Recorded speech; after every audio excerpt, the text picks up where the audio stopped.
अस्सलामुअलैकुम।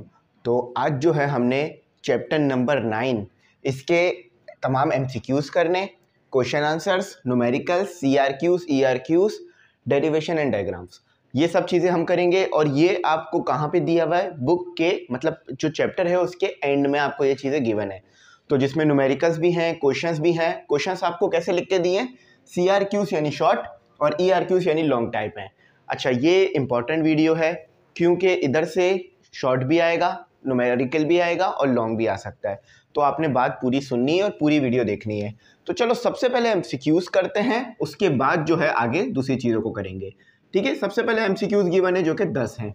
अच्छा, यहाँ पर एक छोटी सी बात मैं आपको बता दूं कि भाई देखो, गैस पेपर बन गए हैं। ठीक है, तमाम सब्जेक्ट के गैस पेपर बने हैं जिसकी फ़ीस जो है वो हमने रखी है 200। तो आप लोग ये गैस पेपर ज़रूर बाय कर लो क्योंकि इसमें मोस्ट इम्पॉर्टेंट चीज़ें हमने दी हुई हैं, तो उससे आपकी तैयारी काफ़ी अच्छी हो जाएगी। तो आपने ये गैस पेपर ज़रूर बाय करना है।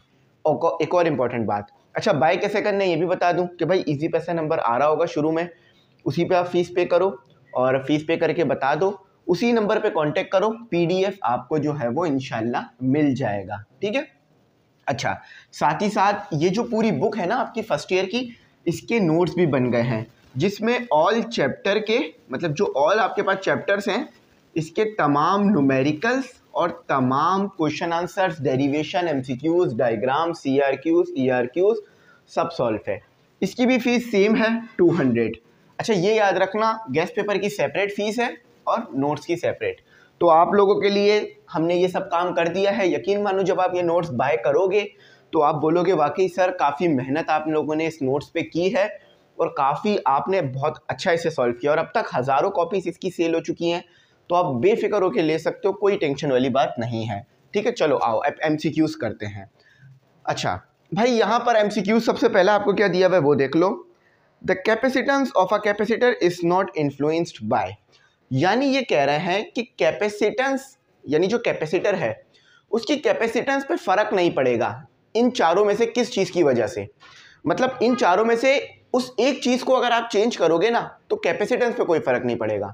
फॉर एग्जाम्पल, मेरा जो है वो एक मेरी बॉडी है, किसी के हाथ में दर्द हो रहा हो या किसी और के पाँव में दर्द हो रहा हो तो मुझे फ़र्क नहीं पड़ता। इसी तरह से आपके पास कैपेसिटर है, उसमें कैपेसिटेंस होती है, यानी वो कितना चार्ज स्टोर करने की सलाहियत रखता है, तो उस कैपेसिटेंस पे कोई फ़र्क नहीं पड़ेगा। अब ये आपको कैसे पता चलेगा कि पढ़ना है या नहीं पढ़ना? फॉर्मूला लिख लो। कैपेसिटेंस का फॉर्मूला आपके पास क्या है? एक तो C इज इक्वल टू एक तो है आपके पास Q is equal to C V, ये आ गया। अच्छा, दूसरा क्या आ गया? C is equal to E naught A upon D. अच्छा, अब इन दोनों फॉर्मूले में जो जो चीज़ें हैं उससे तो कैपेसिटेंस पे फ़र्क पड़ेगा, लेकिन जो नहीं है उससे नहीं पड़ेगा। अब यहाँ पर आ जाओ, प्लेट थिकनेस। अब देखो, प्लेट की थिकनेस इन दोनों फॉर्मूले में कहीं नहीं है। एरिया अलग चीज़ है, ठीक है, लेंथ और ब्रेथ मिला के आप या लेंथ और हाइट मिलाकर आप एरिया बना लेते हो। डी क्या है? Separation of the two plate. E not आपको पता है परमिटिविटी है और क्यू और वी तो आपको पता है चार्ज, और जो है वो आपके पास वोल्टेज है। तो ए की वजह से कोई फर्क नहीं पड़ेगा, यानी ए को जितना भी बढ़ाओ जितना भी कम करो आपकी कैपेसिटेंस सेम रहेगी। अब जब भी कभी इस तरह का न्यूमेरिकल आ जाए आपने इसी तरह से काम करना है। ठीक है, प्लेट थिकनेस। चलो, ये मैंने आपको एक तरीका बता दिया, आगे हमेशा इसको ध्यान में रखना। अच्छा, ये आ गया। सेकंड पे आओ। सेकंड में आपसे कहा जाता है what is the value of capacitance of a capacitor. Capacitance की वैल्यू बतानी है। सी, ये आपके पास कैपेसिटेंस है, ठीक है, of a capacitor which has a voltage. आपको वोल्टेज गिवन कर दिया गया है, वोल्टेज कितना है? 4 वोल्ट पर, ठीक है, एंड हैज़ चार्ज। देखो, चार्ज यानी 16 कूलम आपको चार्ज दिया हुआ है, कूलम आपको पता है चार्ज का यूनिट है। अब बस सी आपको कैलकुलेट करना है। अब सी के लिए ये फॉर्मूला आप यूज़ कर सकते हो, तो Q अपॉन वी, क्यों वी उधर चला गया तो सी आ गया। अब Q कितना दिया हुआ है? 16। अच्छा, V कितना दिया हुआ है? 4। ये 4 के टेबल में 4 पर आता है, ये 1 पर आता है, तो 4 इसका जवाब आ रहा है। तो आपके पास कैपेसिटेंस कितनी आई? 4, यानी 4 फेरेड। अच्छा, यूनिट तो आपको इसका अच्छी तरीके से पता है, ये फोर्स नहीं है, ये फेरेड है, ठीक है। अच्छा, ये आपका बी में आता है। अच्छा तीसरा, न्यूमेरिकल में ये सब चीज़ें भी सॉल्व हैं आपके पास, ठीक है। Capacitance are use in electric power, sorry capacitors are use in electric power supply system too. Capacitor को आपको पता है कि इलेक्ट्रिक पावर सप्लाई में भी ये यूज़ किया जाता है। अब क्यों यूज़ किया जा रहा है, तो सीधा सीधा है कि इम्प्रूव पावर फैक्टर, यानी जो पावर का फैक्टर होता है इसे इम्प्रूव करना होता है। अब ज़रा मैं इसको बता देता हूँ कैसे। कैपेसिटर की वजह से रिपल वोल्टेज आ रहा होता है, रिपल वोल्टेज आ रहा होता है और दूसरी चीज़ें आ रही होती हैं कैपेसिटर, ठीक है। तो इसीलिए इसे पावर सप्लाई में भी यूज़ किया जाता है। अब बहुत ज़्यादा डेप्थ में आपने इसे नहीं पढ़ा है, ठीक है, तो मुझे उम्मीद है कि ये इतना अच्छी बात आपको समझ नहीं आ रही होगी, लेकिन आप ये याद रख लो कि ये पावर सप्लाई में यूज़ होता है इम्प्रूव पावर फैक्टर के लिए। अच्छा ए आ गया आपका, ठीक है। इधर जो एमसीक्यूज है ना वो ज़्यादातर थ्योरी टाइप ही दिए हुए हैं इस चैप्टर में। इन अ वेरिएबल कैपेसिटर, अब वेरिएबल कैपेसिटर क्या होता है? वेरिएबल कैपेसिटर ऐसा कैपेसिटर जिसकी आप कैपेसिटेंस को कम या ज़्यादा कर सको अपनी मर्जी के मुताबिक। अब वो काम कैसे करता है ये बताना है। Capacitance can be varied by, अब उस कैपेसिटेंस को आप कम या ज़्यादा कैसे कर पा रहे हो, किस चीज़ की मदद से? तो ए इसका जवाब है turning the rotable plates in और आउट, यानी उसके अंदर प्लेट्स लगी हुई हैं जिसकी मदद से, यानी जिनको रोटेट कर कर या आगे पीछे कर कर कैपेसिटेंस तब्दील हो रही है। फॉर्मूले की तरफ आओ तो भी ये बात समझ में आ रही है। ये क्या है? Distance between the plate. अगर इसे बढ़ाओगे तो कैपेसिटेंस क्या होगी? कम हो जाएगी। इसे कम करोगे तो कैपेसिटेंस बढ़ जाएगी। तो यहाँ से भी ये बात समझ में आ रही है। तो यहाँ लिख लो TURNING, turning the rotable plates, PLATES, plates in और आउट, ठीक है। ये लो एक हो गया। अच्छा इसका भी लिख देते हैं, ये हमारे पास ये भी ए में मौजूद है, ठीक है 5। अच्छा ये भी ए में मौजूद था। अच्छा 5 में पूछते हैं energy store in a capacitor is, last topic हमने इसी पे पढ़ा है।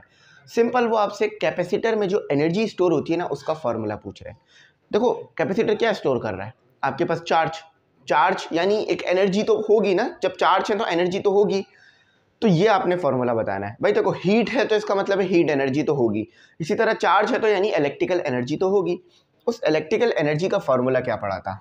मैं यहाँ भी लिख देता हूँ, U is equal to half CV², ठीक है। ये अभी न्यूमेरिकल में भी यूज़ करूँगा मैं इसी फॉर्मूले को। तो E, अच्छा U भी लिख सकते हो, इसको E भी लिख सकते हो, दोनों एनर्जी को डिफाइन कर रहा होता है, ठीक है। Half CV²। अच्छा ये आपको दिया हुआ है, बी में दिया हुआ है। चलो समझ में आ गई ना बात। The time constant of a series RC circuit, देखो RC यानी उसमें रेजिस्टर भी मौजूद है और कैपेसिटर भी मौजूद है, उस सर्किट को कह रहे हैं। अब टाइम कांस्टेंट आपने कैलकुलेट करके बताना है। टाइम कांस्टेंट आप पढ़ चुके हो, क्या होता है कि किस रेट से कैपेसिटर या तो चार्ज हो रहा है या डिस्चार्ज तो नहीं, चार्ज की तरफ ही देखते हैं हम इसको, कि किस रेट से कैपेसिटर चार्ज हो रहा है। आपको पता है कैपेसिटर चार्ज को स्टोर कर रहा है। अब जो चीज़ अपने आप को स्टोर कर रही है तो यानी वो कुछ टाइम ले रही होगी अपने आप को भरने में या अपने आप को चार्ज और डिस्चार्ज करने में। तो अपने टाइम कांस्टेंट की वैल्यू निकाल के देनी है। टाइम कांस्टेंट का फॉर्मूला देखो ऐसे, जी जैसे टॉर्क में सिंबल बनाते हो ये वो लिख लो, और RC। अब आपको R की वैल्यू भी गिवन होगी, C की वैल्यू भी गिवन होगी, और ये टॉर्क आपको मतलब ये टाइम कांस्टेंट पता करना है। अच्छा तो कैपेसिटेंस टाइम कांस्टेंट भी कहा जाता है इसे। अब यहाँ पर आपको कहा जा रहा है कि आपके पास एक the time constant of a series RC circuit consisting of, अब यहाँ पर फेराइड आपको पता है कि कैपेसिटेंस दी हुई है, लेकिन एक बात का बड़ा आपने ध्यान रखना होगा, ये माइक्रो फेराइड है। ये माइक्रो का सिंबल क्या कहता है आपको कि C आपको दिया हुआ है 100, माइक्रो को खोलते हो ना तो बनता है मल्टीप्लाई 10⁻⁻6 फेराइड, ठीक है, याद रहेगा हमेशा, ये बहुत बार हम पढ़ भी चुके हैं। उसके बाद आपको कहते हैं capacitor in series with a resistor. अब रेजिस्टर की वैल्यू आपको दी हुई है 1000, ठीक है। अक्सर इसे लिख दिया जाता है 1 किलो ओम, लेकिन यहाँ इन्होंने 1000 लिख दिया, चलो अच्छी बात है। अब फॉर्मूला देखो RC है आपके पास, ठीक है, ये मैंने लिखा था ऊपर, ये देखो ये लिखा हुआ। अच्छा R की वैल्यू लिख दो सिंपल 1000, C की वैल्यू ले आओ 100 मल्टीप्लाई 10⁻⁻6। अब कैलकुलेट करके देखो, अब देखो कैलकुलेट कैसे होगा। देखो सिंपल कैलकुलेशन है, यहाँ पे कर रहा हूँ 1000 मल्टीप्लाई एक्सपोनेंट -6, ये लो आप, सॉरी देखो 1000 मल्टीप्लाई 100 एक्सपोनेंट -6, ये आपका आंसर आ गया 0.1। अब देखो यूनिट क्या आना चाहिए, फेरेट ऐसा यूनिट, और इसके अलावा ये जो ओम से ये भी ऐसा यूनिट। तो जब ऐसा यूनिट में सॉल्व कर रहे हो तो टाइम का यूनिट भी ऐसा ही निकलेगा। तो 0.1 सेकेंड आपके पास ऐसा यूनिट है, और CGS MKS उसमें भी यही सेकेंड ही होता है। तो इससे भी बात क्लियर हो गई। अब देखो 7वें में कहते हैं charging of a capacitor through a resistor follow. जब आप कैपेसिटर को चार्ज करते हो तो आपने देखा होगा कि आपके पास एक कर्व बन रहा होता है। उस कर्व को कैसे डिफाइन किया जाता है, एक्सपोनेंट या एक्सपोनेंशियल फंक्शन की मदद से। ज़रा मैं यहाँ बता देता हूँ, इसको रिमूव कर देता हूँ, ठीक है, ये कहानी रिमूव हो जाती है। अब ज़रा मेरी बात सुनो, इसको देखो।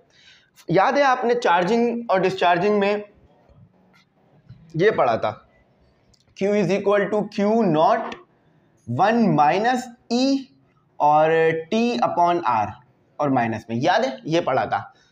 तो ये जो चीज़ है ये क्या बता रही है कि जब कैपेसिटर चार्ज हो रहा होगा ना तो एक कर्व आ रहा होगा, यानी पहले जो है वो चार्ज होता रहेगा, फिर एक वक्त ऐसा आएगा कि फुल चार्ज हो जाएगा तो स्ट्रेट लाइन आ जाएगी। बना भी देता हूँ अगर आपको याद नहीं आ रहा है तो, ठीक है। ऐसे आपके पास एक कर्व आ रहा था, याद आ गया। तो ये क्या है, स्ट्रेट लाइन तो नहीं है, ये आपके पास स्क्वायर लॉ भी नहीं है, लाइन लॉ भी नहीं है, ये एक्सपोनेंशियल लॉ कहलाता है। हमने इसे बहुत डिटेल में पढ़ चुके हैं, एक्सपोनेंशियल लॉ। अच्छा ये हमारे पास BC में दिया हुआ है, C में दिया। अच्छा ये 0.1 किस में दिया हुआ है भी देख लेते हैं, 0.1 A में दिया हुआ है, क्योंकि हम आखिर में आंसर वेरीफाई करेंगे तो ये आसान हो जाएगा। अच्छा अब आपके पास फिर एक न्यूमेरिकल नहीं है, when the total charge in a capacitor is double, numerical type ही समझ लो। द एनर्जी स्टोर कहते क्या है, जरा बात सुनो। चार्ज आपके पास डबल हो गया है, यानी अगर वो 2 था तो डबल होने के बाद 4 हो गया है, ठीक है, ये बात याद रखना। अब ये फॉर्मूला लिखो, एनर्जी क्या हो जाएगी अगर चार्ज डबल हो गया, तो 1/2 CV का स्क्वायर। अब एक मेरी बात सुनो, इसको थोड़ा सा हम ऐसे कर लेते हैं, ये C था ना, C था, डबल होके C ऐसे हो गया, ये आ गया, तो U 1/2 इस C की जगह क्या आ गया, इस C की जगह C प्राइम आ गया, तो जो कि 2C है।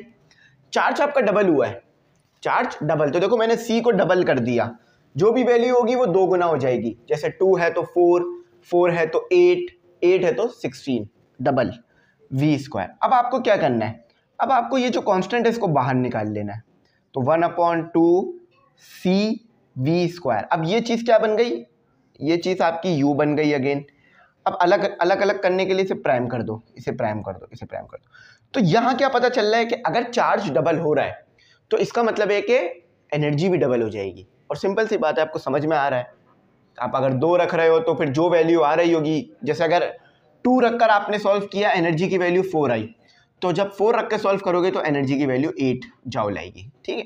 तो charge double mean energy double, तो डबल का कॉन्सेप्ट आ गया, डबल।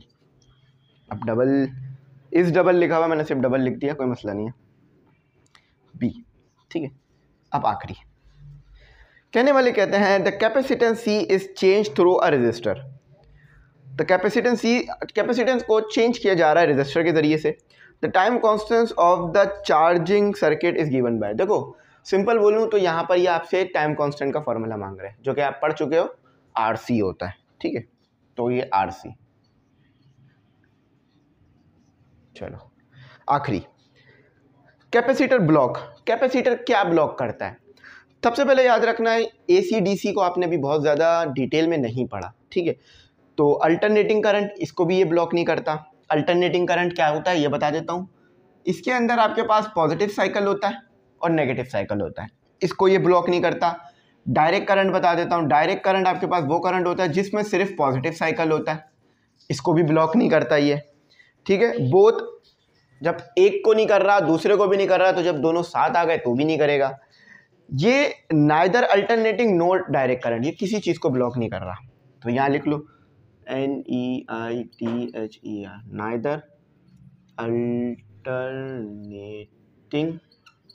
नाइदर अल्टरनेटिंग नोर डायरेक्ट करंट। चलो, ये आपके पास कुछ डी में आया और ऊपर वाला आपके पास जो आया था वो सी में आया था। अब वेरिफिकेशन करके आगे बढ़ते हैं। पहले का ए ठीक है, दूसरे का बी ठीक है, फिर ए ठीक है, फिर ए, 4 का ए ठीक है, 5 का बी ठीक है, 6 का ए, 7 का सी, 8 का बी, 9 का सी, 10 का डी। अब अल्हम्दुलिल्लाह हमारे सारे जो MCQs थे वो करेक्ट हो गए हैं। आई होप आंसर्स मिल गए होंगे, बात समझ आ गई होगी। चलो अब करते हैं, ये काफ़ी मेहनत का काम है इनके आंसर्स निकालना। चैप्टर पढ़ दोगे तो आई थिंक 80% आंसर तो खुद ही निकाल लोगे, 1-2 को छोड़कर। चलो अब हम अपने CRQs को करेंगे, उसके बाद इंशाल्लाह न्यूमेरिकल की तरफ चलेंगे। तो ये वाला पोर्शन हमारा कंप्लीट हो गया। अब क्वेश्चन आंसर्स में CRQ शामिल है, ठीक है। पहले वाला क्वेश्चन से काम करते हैं आगे चल के। अच्छा, सबसे पहला CRQ में कहा जाता है, अब एक बात मैं बता दूं, चैप्टर तो हम पढ़ चुके हैं, ठीक है, और इसकी डिटेल भी हम ले चुके हैं। तो जो भी टॉपिक समझ नहीं आए उस टॉपिक को लिखना, ME इंग्लिश सेंटर लिखना। कैपेसिटेंस समझ नहीं आ रही, capacitance ME English centre, video आपके सामने हाजिर है।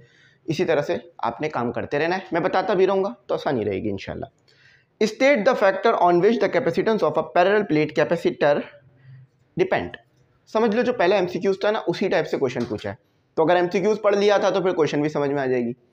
तो कहते हैं कि वो कौन से फैक्टर्स होते हैं जिस पे कैपेसिटर डिपेंड करती है। पैरेलल प्लेट क्या है कि कैपेसिटेंस में, मतलब कैपेसिटर जो भी है उसमें एक प्लेट ऐसे और एक प्लेट उसके सामने, एक प्लेट पॉजिटिव हो जाएगी, एक प्लेट नेगेटिव। तो कौन कौन से फैक्टर पे ये चीज़ डिपेंड कर रही है, मतलब ये कैपेसिटर और कैपेसिटेंस डिपेंड करती है, ये बता दो। मैं ज़्यादा डिटेल में नहीं जाऊँगा, थोड़ा सा पढ़ूंगा ताकि आपका टाइम भी सेफ हो, हम न्यूमेरिकल की तरफ भी चले और आंसर्स भी आएँ। एक तो आपको प्लेट एरिया पता है, मैंने लिखवाया भी था, मैं फिर लिख देता हूँ। देखो फॉर्मूला लिख लिया करो, आपको पता चल जाएगा कि किस किस चीज़ पे चीज़ें डिपेंड कर रही हैं। अच्छा, डिपेंड करने का वर्ड जब भी आएगा ना, तो डायरेक्टली प्रोपोर्शनल वाली चीज़ और इन्वर्सली प्रोपोर्शनल वाली चीज़ दोनों देखोगे, ठीक है। ऐसा नहीं सिर्फ डायरेक्ट वाली देखो, दोनों देखोगे। तो प्लेट का एरिया देखो, ए तो आ गया इसमें। उसके बाद प्लेट सेपरेशन, देखो डी आ गया इसमें, लिखा हुआ भी है। Permittivity of the dielectric material, ये भी आ गया। परमिटिविटी ऑफ फ्री स्पेस, एक फॉर्मूला ऐसा भी पढ़ा होगा आपने, एक फॉर्मूला आपने ऐसा भी पढ़ा होगा कि जिसमें डाइलेक्ट्रिक के तौर पर एयर नहीं है, कोई मीडियम है, तो वो ये फॉर्मूला आ जाता है। तो उसमें ये आ गया, डी तो पहले ही आ चुका है, ठीक है। अच्छा, वोल्टेज, वोल्टेज पे भी डिपेंड करता है। अब इस फॉर्मूले में तो नहीं आ रहा, रुको भाई ज़रा सब्र करो, ये लिखो, ये लो, इसमें आ रहा है।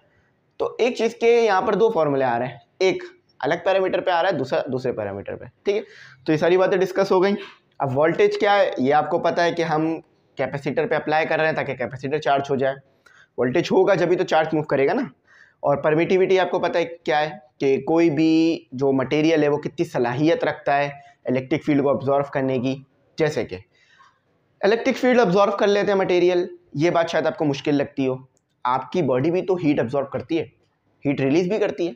अब हीट ऑब्जॉर्व कब करती है, समझ लो अब सर्दियों के दिन चल रहा है, अब तो ख़त्म की तरफ है बिल्कुल, सर्दियों के दिन चल रहा है, आप धूप में खड़े हो जाते हो, बड़ा ही सुकून मिल रहा होता है। अब वो सुकून क्यों मिल रहा है, क्योंकि जो सन से आपके पास रेडिएशन आ रही है वो बॉडी में ऑब्जॉर्व हो रही है, जिससे गर्म हो रही है बॉडी, तो सर्दी में अच्छा महसूस हो रहा है।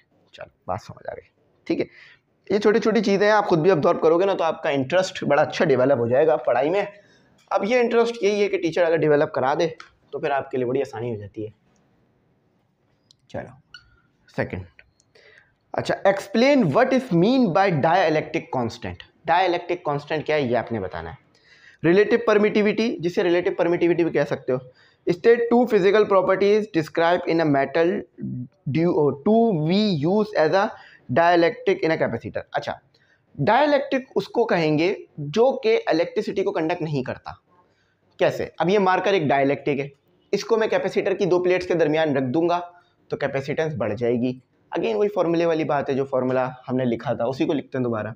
तो C नॉट इज इक्वल, अच्छा C नॉट लिखने की वजह क्या है कि अब जो मटेरियल है 2 प्लेट्स के दरमियान आपको सब अच्छी तरीके से बात पता होगी, मैं उम्मीद करता हूँ, कंफ्यूज नहीं हो रहे होगे मेरी इन बातों से।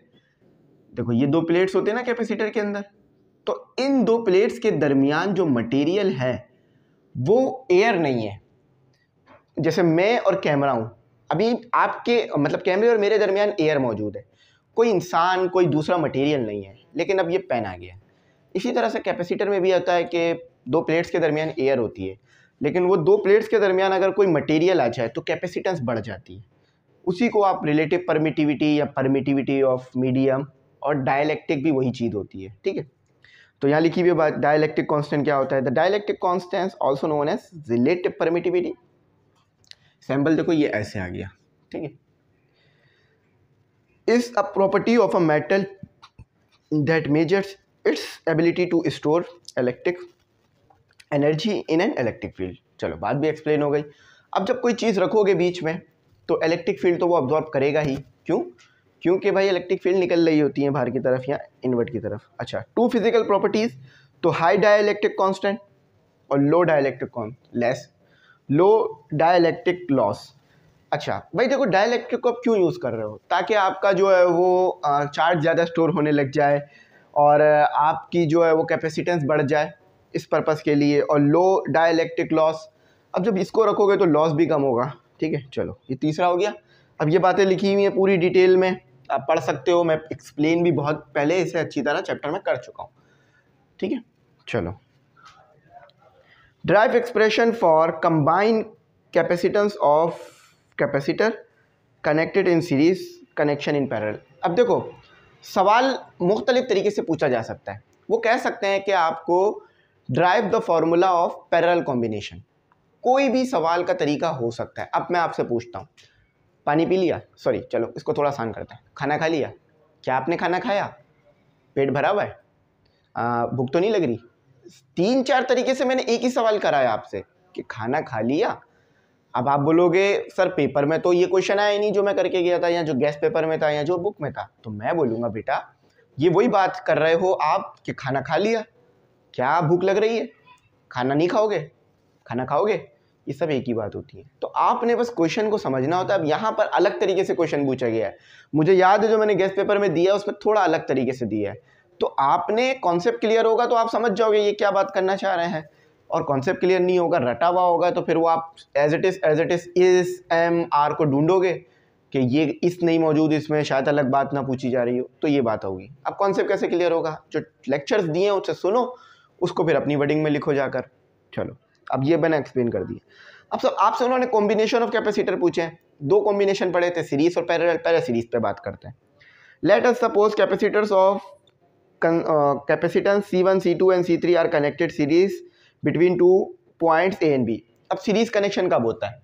जब आपके पास एक ही लाइन हो, मतलब करंट के फ्लो करने के लिए एक ही रास्ता हो, तो वो सीरीज है। फॉर एग्जांपल ये रहा आपका कैपेसिटर, और फिर ये रहा आपका कैपेसिटर, फिर तीसरा कैपेसिटर ये रहा। अब सिर्फ करंट सीधा ही फ्लो करेगा, कोई और रास्ता नहीं है उसके पास। अगर वो यहाँ पर आकर करंट नीचे भी जा रहा है तो भी वो एक ही रास्ते को फॉलो कर रहा है, ठीक है, जो कि A टर्मिनल से B टर्मिनल की तरफ आ रहा है, ये याद रखना, ठीक है। इससे सीरीज और पैरेलल में फ़र्क हो जाता है। ये सीरीज हो गया। फॉर्मूला आपको पता है क्या आएगा इसका? 1/c is equal to 1/c1 plus 1/c2 plus 1/c3। अब मैं आपको एक काम देता हूँ, लिखना combination of capacitor ME English centre, बात बहुत अच्छी समझ में आ जाएगी, ठीक है, क्योंकि मैं ये सारी चीज़ें पढ़ा चुका हूँ ना। सीरीज में आपके पास चार्ज सेम होता है, वोल्टेज हर किसी पे अलग अलग आता है, और कैपेसिटेंस भी आपको निकालने का फॉर्मूला यहाँ पे लिखा हुआ है 1/c is equal to 1/c1 plus 1/c2 plus 1/c3 plus dot dot dot plus 1/cn तक जाती है बात। चलो सीरीज कॉम्बिनेशन हो गया। पैरेलल कॉम्बिनेशन की तरफ आते हैं। पैरेलल कॉम्बिनेशन एक ऐसा कॉम्बिनेशन है जिसमें आपके पास मल्टीपल पाथ होते हैं। फॉर एग्जाम्पल कैसे? बहुत आसान तरीका इसको बनाने का ये होता है कि ये 2 कैपेसिटर आ गया, एक कैपेसिटर आ गया, फिर ये दूसरा कैपेसिटर आ गया, फिर ये दूसरा कैपेसिटर आ गया। अब देखो, और यहाँ से आपके पास सप्लाई आई हुई है। अब पैरेलल में वोल्टेज सेम रहता है, याद रखना। अब देखो करंट यहाँ से आया, मतलब हाई पोटेंशियल से निकला, यहाँ पर जब वो पहुँचा उसके बाद 2 रास्ते हैं, या तो वो इधर की तरफ आ जाए या तो वो ऊपर की तरफ चला जाए। तो जब भी करंट को 2 रास्ते मिलेंगे जाने के लिए तो वो पैरेलल कॉम्बिनेशन निकलेगा। आप इस तरीके से बहुत अच्छी तरह समझ सकते हो, ठीक है। अब पैरेलल कॉम्बिनेशन का फॉर्मूला भी देख लो, बहुत आसान है, इक्विवेलेंट यानी इन तीनों को मिलाकर एक कैपेसिटेंस आ जाती है, C1 plus C2 plus C3। ठीक है, चलो ये लो। तो पैरेलल कॉम्बिनेशन भी बहुत डिटेल में लिखा है, सीरीज कॉम्बिनेशन भी बहुत डिटेल में लिखा है। अच्छा, डायग्राम देखो किस तरह की बनी हुई होगी बराबर में, वो भी बना देता हूँ ताकि किसी बच्चे को अगर ये डायग्राम समझ ना आ रही हो तो ये भी आ जाए। अच्छा देखो, ये आ गया, ये आ गया, और ये आ गया, ये ऐसे आ गया। ठीक है, अब इधर से आपके पास बैटरी जोड़ दी गई है इस टर्मिनल पे। अब ये कनेक्शन पैरेलल है या सीरीज है? बिल्कुल पैरेलल है ना। कैसे? देखो, यहाँ आया करंट, यहाँ आया, अब इधर आकर उसके पास बहुत सारे रास्ते हैं, ऊपर निकल जाए, इधर निकल जाए और इधर निकल जाए। जब मल्टीपल रास्ते उसे मिल रहे हैं, इसका मतलब है कनेक्शन पैरेलल में चल रहा है। चलो, बात एक्सप्लेन हो गई। अच्छा, अब क्वेश्चन नंबर 4 करते हैं। ये सारी बातें मैं यकीन माने बहुत अच्छा एक्सप्लेन कर चुका हूँ, बहुत डिटेल एक्सप्लेन दे चुका हूँ इस पर। तो बस आपने अब थोड़ा सा मेरा साथ देना है, और वो साथ ऐसा होगा, मैं आपको नहीं कहता कि आपको नहीं समझ में आ रहा है, आपने देखा नहीं है, आप स्टूडेंट फेस में हो तो आप सीख रहे हो। सीखने वाले को कभी भी गलत नहीं कहा जाता, क्योंकि वो सीख रहा है, ये तो अच्छी बात है। तो बस आपने थोड़ा सा मेरा साथ ये देना है कि जो मैं आपको कह रहा हूँ ना, ये सर्च कर लो, तो उसका मतलब है आपने वो सर्च करना है, फिर आपको बहुत अच्छी एक्सप्लेनेशन बहुत डिटेल में मिलेगी।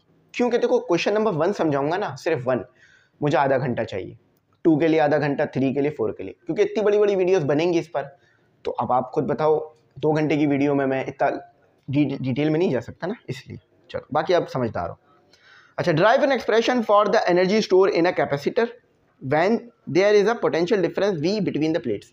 सिंपल है कि आपसे वो कह रहे हैं कि ये फॉर्मूला मुझे ड्राइव करके दिखा दीजिए, ये फॉर्मूला ड्राइव करके दिखा दीजिए। अब ये फॉर्मूला आपको पता है कैसे ड्राइव होगा। आप जो है वो वोल्टेज मतलब पोटेंशियल डिफरेंस का फॉर्मूला लोगे, उसके ऊपर एवरेज लोगे, फिर उसमें जो U आता है और जो नीचे Q है उधर वैल्यूज पुट करोगे, तो आपका ये ड्राइव हो जाएगा। ठीक है। अच्छा, यहाँ इंटीग्रेशन अप्लाई कर दी है आपने, कुछ इंटीग्रेशन वगैरह अप्लाई नहीं करनी, विदाउट इंटीग्रेशन सॉल्व करना है। ठीक है, विदाउट इंटीग्रेशन मैं बता देता हूँ कैसे, कि V/2 लिखना, और आपको पता है V क्या होता है, पोटेंशियल डिफरेंस, U/Q के बराबर होता है, Q। ठीक है। अच्छा, Q को उधर ले जाओ, 1/2 QV। अब Q आपको पता है किसके बराबर है, CV। तो आपके पास फॉर्मूला क्या आया, 1/2, Q की जगह आ गया CV, और V पहले से भी मौजूद था, तो फॉर्मूला ड्राइव हो गया CV²। इस तरह से ड्राइव करना है, वो इंटीग्रेशन अप्लाई नहीं करनी उसके ऊपर। ठीक है, क्योंकि इंटीग्रेशन अभी आपके लेवल पर आई नहीं है, इंटीग्रेशन आप नेक्स्ट ईयर में पढ़ने वाले हो बहुत डिटेल में जाकर। अच्छा, अब देखो, ये CRQ में ही एक हमारे पास न्यूमेरिकल टाइप आ गया है, इसको भी करते हैं। वैसे तो बराबर में चल रहा होगा, मैं बता देता था, लेकिन मैंने कहा चलो कराऊं। कहते हैं a capacitor gets a charge. Capacitor given data लिख लो सबसे पहले। जब भी न्यूमेरिकल सॉल्व किया करो ना, इस लेगेसी को फॉलो कर लिया करो, क्या दिया हुआ है, क्या ढूंढना है और कैसे होगा फॉर्मूला वगैरह। A capacitor gets a charge of, देखो सिंपल बात है, वो कह रहे हैं कि चार्ज इतना दिया हुआ है हमने आपको, यानी Q दिया हुआ है 5 कूलम पर दिया हुआ है, सॉरी 50 कूलम है। When it is connected to a battery, battery यानी बेशक पोटेंशियल डिफरेंस होगा। Calculate the capacity of the capacitor. अब देखो, मैं बहुत बार ये बात बता चुका हूँ कि कैपेसिटर क्या है, कैपेसिटेंस क्या है, कि कोई भी कैपेसिटर कितना चार्ज स्टोर कर सकता है। ठीक है, कोई भी कैपेसिटर कितना चार्ज स्टोर कर सकता है, यानी कैपेसिटी की बात कर रहा हूँ ना मैं, वही पूछ रहे हैं बस। देखो, अब फॉर्मूला सिंपल है, Q is equal to CV, Q divided by V equal to C। Q कितना है देखो 50, और V कितना है 5। ये 1 पर आता है 5 के टेबल में, ये 10 पर आता है, तो आपके पास 10 कूलम नहीं है, फैराड आएगा। फैराड आपसे न्यूमेरिकल में MCQs में पूछा जा सकता है, फैराड क्या होता है। तो देखो, फैराड आपके पास बराबर होता है कूलम पर वोल्ट के, ये याद रखना। ठीक है, देखो 10 भी आ रहा है यहाँ पर, ये मैंने लिख भी दिया। ठीक है, अब ERQ पे आ जाते हैं। CRQ हो गए, ERQ शुरू करते हैं। मुझे उम्मीद है इतना आसान न्यूमेरिकल नहीं पूछा जाएगा पेपर में, क्योंकि बहुत हार्ड चीज़ें आपको पढ़ाई गई हैं। ये तो बिल्कुल ही बेसिक है, आपसे बहुत हार्ड चीज़ें पूछी जाएंगी पेपर में। कहने वाले कहते हैं बुक बनाने वाले सवाल करते हैं आपसे, calculate combined capacitance of capacitor in series and in parallel. बस सेम ऊपर वाला क्वेश्चन पूछ लिया है। कहते हैं कि आपने कैपेसिटेंस पता करनी है सीरीज में और पैरेलल में। तो सीरीज का फॉर्मूला आपको पता है 1/c is equal to C equivalent C1 + C2 + C3 upon में 1/C1 + 1/C2 C3 बराबर में चल रहा है तो ज़रूर से देखो। और पैरेलल है तो C equivalent equal to C1 + C2 + C3 पता चल जाएगी। अब 3 कैपेसिटर हैं तो ऐसा होगा, ज़्यादा होंगे तो अलग हो जाएगा। अच्छा, कैलकुलेशन भी हुई भी है, वो भी देख सकते हो। अभी आगे भी मैं ये कैलकुलेशन न्यूमेरिकल में करूँगा तो उधर से भी समझ सकते हो, ठीक है, इसलिए बहुत डिटेल में नहीं जा रहा। इंटीग्रेशन की मदद से सॉल्व किया गया है चीज़ों को। आपने, मैं फिर बोल रहा हूँ, इंटीग्रेशन पे नहीं जाना, विदाउट इंटीग्रेशन भी ड्राइव हो जाएगी। इंटीग्रेशन ये अप्लाई कर दिए लेकिन करनी नहीं है आपने। Prove that energy store in a capacitor is, अगर आप इंटीग्रेशन अप्लाई करोगे ना पेपर में, चलो टीचर आपको पूरे नंबर दे भी देगा, क्योंकि गलत काम आप फिर भी नहीं कर रहे हो, क्योंकि ये तो अच्छी बात है, आपने खुद सीखा कुछ ना कुछ, लेकिन ज़रूरत नहीं है, क्योंकि जो वो टीचर खुद सोचेगा ना, इस बच्चे को मैट्रिक में इंटीग्रेशन पढ़ाई ना फर्स्ट ईयर में पढ़ाई, इसको फिर इंटीग्रेशन आई कहाँ से कि इसने ये फार्मूला ड्राइव कर लिया इसकी मदद से। तो इंटीग्रेशन आपका सेकंड ईयर में बड़ा डिटेल आ रहा है, तो उसको उधर देखोगे। अच्छा, अगेन वैसे ही होगा जैसे क्वेश्चन आपको 4 या कुछ 3 दिया हुआ था, नहीं 4 दिया हुआ था, अगेन सेम क्वेश्चन दोबारा रिपीट हुआ है, ठीक है। तो ये डायग्राम छोटी सी बना लेना और ये इंटीग्रेशन की मदद से या विदाउट इंटीग्रेशन इसे सॉल्व कर लेना, ठीक है। कहते क्या है, when a capacitor is charge by a battery, work is done by the charging battery at the expense of its chemical energy. अब देखो होता क्या है, बैटरी क्या करती है, केमिकल एनर्जी की मदद से इलेक्ट्रिकल एनर्जी बनाती है। देखो बैटरी इलेक्ट्रिकल एनर्जी नहीं है बैटरी के पास है केमिकल एनर्जी, वो इलेक्ट्रिकल एनर्जी में कन्वर्ट हो रही है आपके पास, फिर वो इलेक्ट्रिकल एनर्जी आप स्टोर कर रहे हो कैपेसिटर में as a source of electrical energy. चलो समझ आ गई ना बात। अब आगे बढ़ते हैं। फॉर्मूला देखो वही ड्राइव करा इन्होंने कि E इज इक्वल टू या U is equal to 1/2 CV², sorry नहीं बल्कि सही CV², ठीक है। चलो अब तीसरा न्यूमेरिक मतलब तीसरा क्वेश्चन करते हैं। Describe the factor affecting the capacitance of a parallel plate capacitor. अब वही क्वेश्चन नंबर 1 दोबारा पूछ लिया गया। अब यह क्वेश्चन की तरतीब भी थोड़ी सी फ़र्क कर रही है। अब देखो दोबारा वही क्वेश्चन नंबर 1 पूछा गया इन्होंने। तो plate area, plate separation, permittivity of dielectric material, permittivity of free space या वोल्टेज या चार्ज, ठीक है, इसको रख लो। अब आ जाओ न्यूमेरिकल, यहाँ से न्यूमेरिकल शुरू होता है हमारा, ठीक है। तो पहला न्यूमेरिकल करते हैं, उसके बाद आगे तेज़ी में चलेंगे। अच्छा, न्यूमेरिकल ये वाला बहुत इंपॉर्टेंट है क्योंकि ये कॉन्सेप्ट है, अगर बच्चे ने सही पढ़ा होगा तो वही ये करेगा, वरना नहीं हो पाएगा। डायग्राम भी ड्रॉ करूँगा, आई होप आपको बात मेरी अच्छी समझ आएगी। थोड़ा सा मैं डाउन कर देता हूँ ब्राइटनेस ताकि क्वेश्चन अच्छा नज़र आ जाए। अब देखो कहते क्या है, the capacitance of air filled parallel plate capacitor. अब एयर फिल्ड का वर्ड लफ्ज़ जरा देखो, क्वेश्चन नीचे भी चल रहा होगा। ये हो गई आपके पास कैपेसिटर की एक प्लेट, ये हो गई आपके पास कैपेसिटर की दूसरी प्लेट। आप देखो ये मैंने पॉजिटिव टर्मिनल, ये नेगेटिव टर्मिनल। अब जब ये पॉजिटिव टर्मिनल है तो यहाँ पर पॉजिटिव चार्ज आया होगा बेशक, और यहाँ पर नेगेटिव चार्ज आया होगा। बीच में क्या है, उन्होंने एयर फील्ड का है, यानी डाइलेक्ट्रिक के तौर पर यहाँ पर एयर मौजूद है। डाइलेक्ट्रिक के तौर पर यहाँ पर एयर है, बीच में एयर है। एयर क्या है, यहाँ लिख देता हूँ मैं, एयर कुछ नहीं है, डाइलेक्ट्रिक है, ठीक है। चलो इसको याद रखना, भूलना मत। अब देखो आगे क्या कहते हैं। अब ये ए सिचुएशन थी, ठीक है। अब यहाँ ज़रा इसको आगे बढ़ाते हैं। देखो मैं बड़ा कॉन्सेप्ट क्लियर करने की तरफ जा रहा हूँ, तो आप लोग मेरे साथ रहो ताकि आपको बात समझ में आए, सिर्फ आंसर के पीछे नहीं जाओ। गिवन डेटा, ये जो मैं बात समझा रहा हूँ ना, अगर ये समझ ली ना तो कभी भी खोलोगे ये आंसर निकाल लोगे खुद से, समझोगे नहीं तो फिर वो बार बार वीडियो देखनी पड़ेगी या सोल्यूशन देखना पड़ेगा। अच्छा, इस वक्त जो कैपेसिटेंस आई वो कितनी आई, उसको मैं सी लिख रहा हूँ, वो आई 1.3 PF। अब ये P क्या है, P क्या है, P को मैं ज़रा यहाँ लिखवा देता हूँ, ठीक है। अब P क्या है, 1.3 PF। देखो वैसे तो P खोलूँगा नहीं मैं, लेकिन P है, P को यानी एक प्रीफिक्स है। प्रीफिक्स क्यों लगता है, सबसे पहले ये सुन लो कि बहुत बड़ी बड़ी या बहुत छोटी छोटी वैल्यूज़ को एक कंपैरेटिवली नंबर बना के लिखना, जैसे कि 1.3 समझने में आसान है। अब मैं अगर इसको ऐसे लिख दूँ 0.0000000000000 1.3 मतलब 13, तो भी ठीक है, लेकिन ये आपको बात बड़ी मुश्किल हो जाएगी, न्यूमेरिकल सॉल्व करना मुश्किल हो जाएगा। तो बहुत छोटी वैल्यू को हमने क्या किया, p को लगाकर 1.3 बना लिया। ठीक है, बात समझ आ गई। अच्छा, अब देखो आगे बढ़ते हैं। तो p को प्रीफिक्स है और ये p को किसके बराबर होता है, 1 मल्टीप्लाई 10 की पावर -9 के। ठीक है, तो अगर इस p को हटाना है तो इसकी जगह ये लाना होगा आपको, ये इसके बराबर आता है।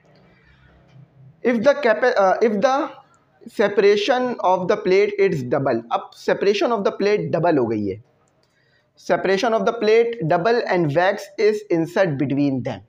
दो काम हुए, पहला डायग्राम ये थी, अब दूसरे डायग्राम में क्या हुआ, इसी में तब्दीली की गई। एक तो प्लेट आपके पास वही पॉजिटिव रही, ठीक है, अब बीच में आ गया है वैक्स। वैक्स एक इंसुलेटर के तौर पे यूज हो रहा होता है। सेपरेशन पहले थी d, दोनों प्लेट के दरमियान सेपरेशन थी d, here is d, but अब डबल कर दी गई है, क्योंकि ये पता है आपको कि ये फैक्टर कैपेसिटेंस को इन्फ्लुएंस करता है। अच्छा, अब असल में न्यूमेरिकल का आंसर बड़ा नहीं है, इसके एक्सप्लेनेशन ज़्यादा है। बीच में डाइलेक्ट्रिक के तौर पे क्या आ गया, वैक्स। ठीक है, ये वैक्स याद रखना, आप देख लेना यूट्यूब और गूगल पे लिख लो वैक्स, आपको मिल जाएगी इसकी तस्वीर। ये एक ऐसा इंसुलेटर है जो कि डाइलेक्ट्रिक के तौर पे यूज़ होता है, इससे करंट पास नहीं होता। अब देखो डी भी डबल हो गया, 2d हो गया, ठीक है, ऐसे था। अब ये सिचुएशन निकल आई है हमारे पास, थोड़ा सा बेहतर बना लेते हैं ताकि काम साफ सुथरा होना चाहिए। चलो ठीक है, अब क्या हुआ, जब आपने ये काम किया तो अब कैपेसिटेंस तो तब्दील हो गई, अब C कैपेसिटेंस नहीं रहेगी, अब C प्राइम आएगी, यानी C के अलावा कुछ वैल्यू आएगी।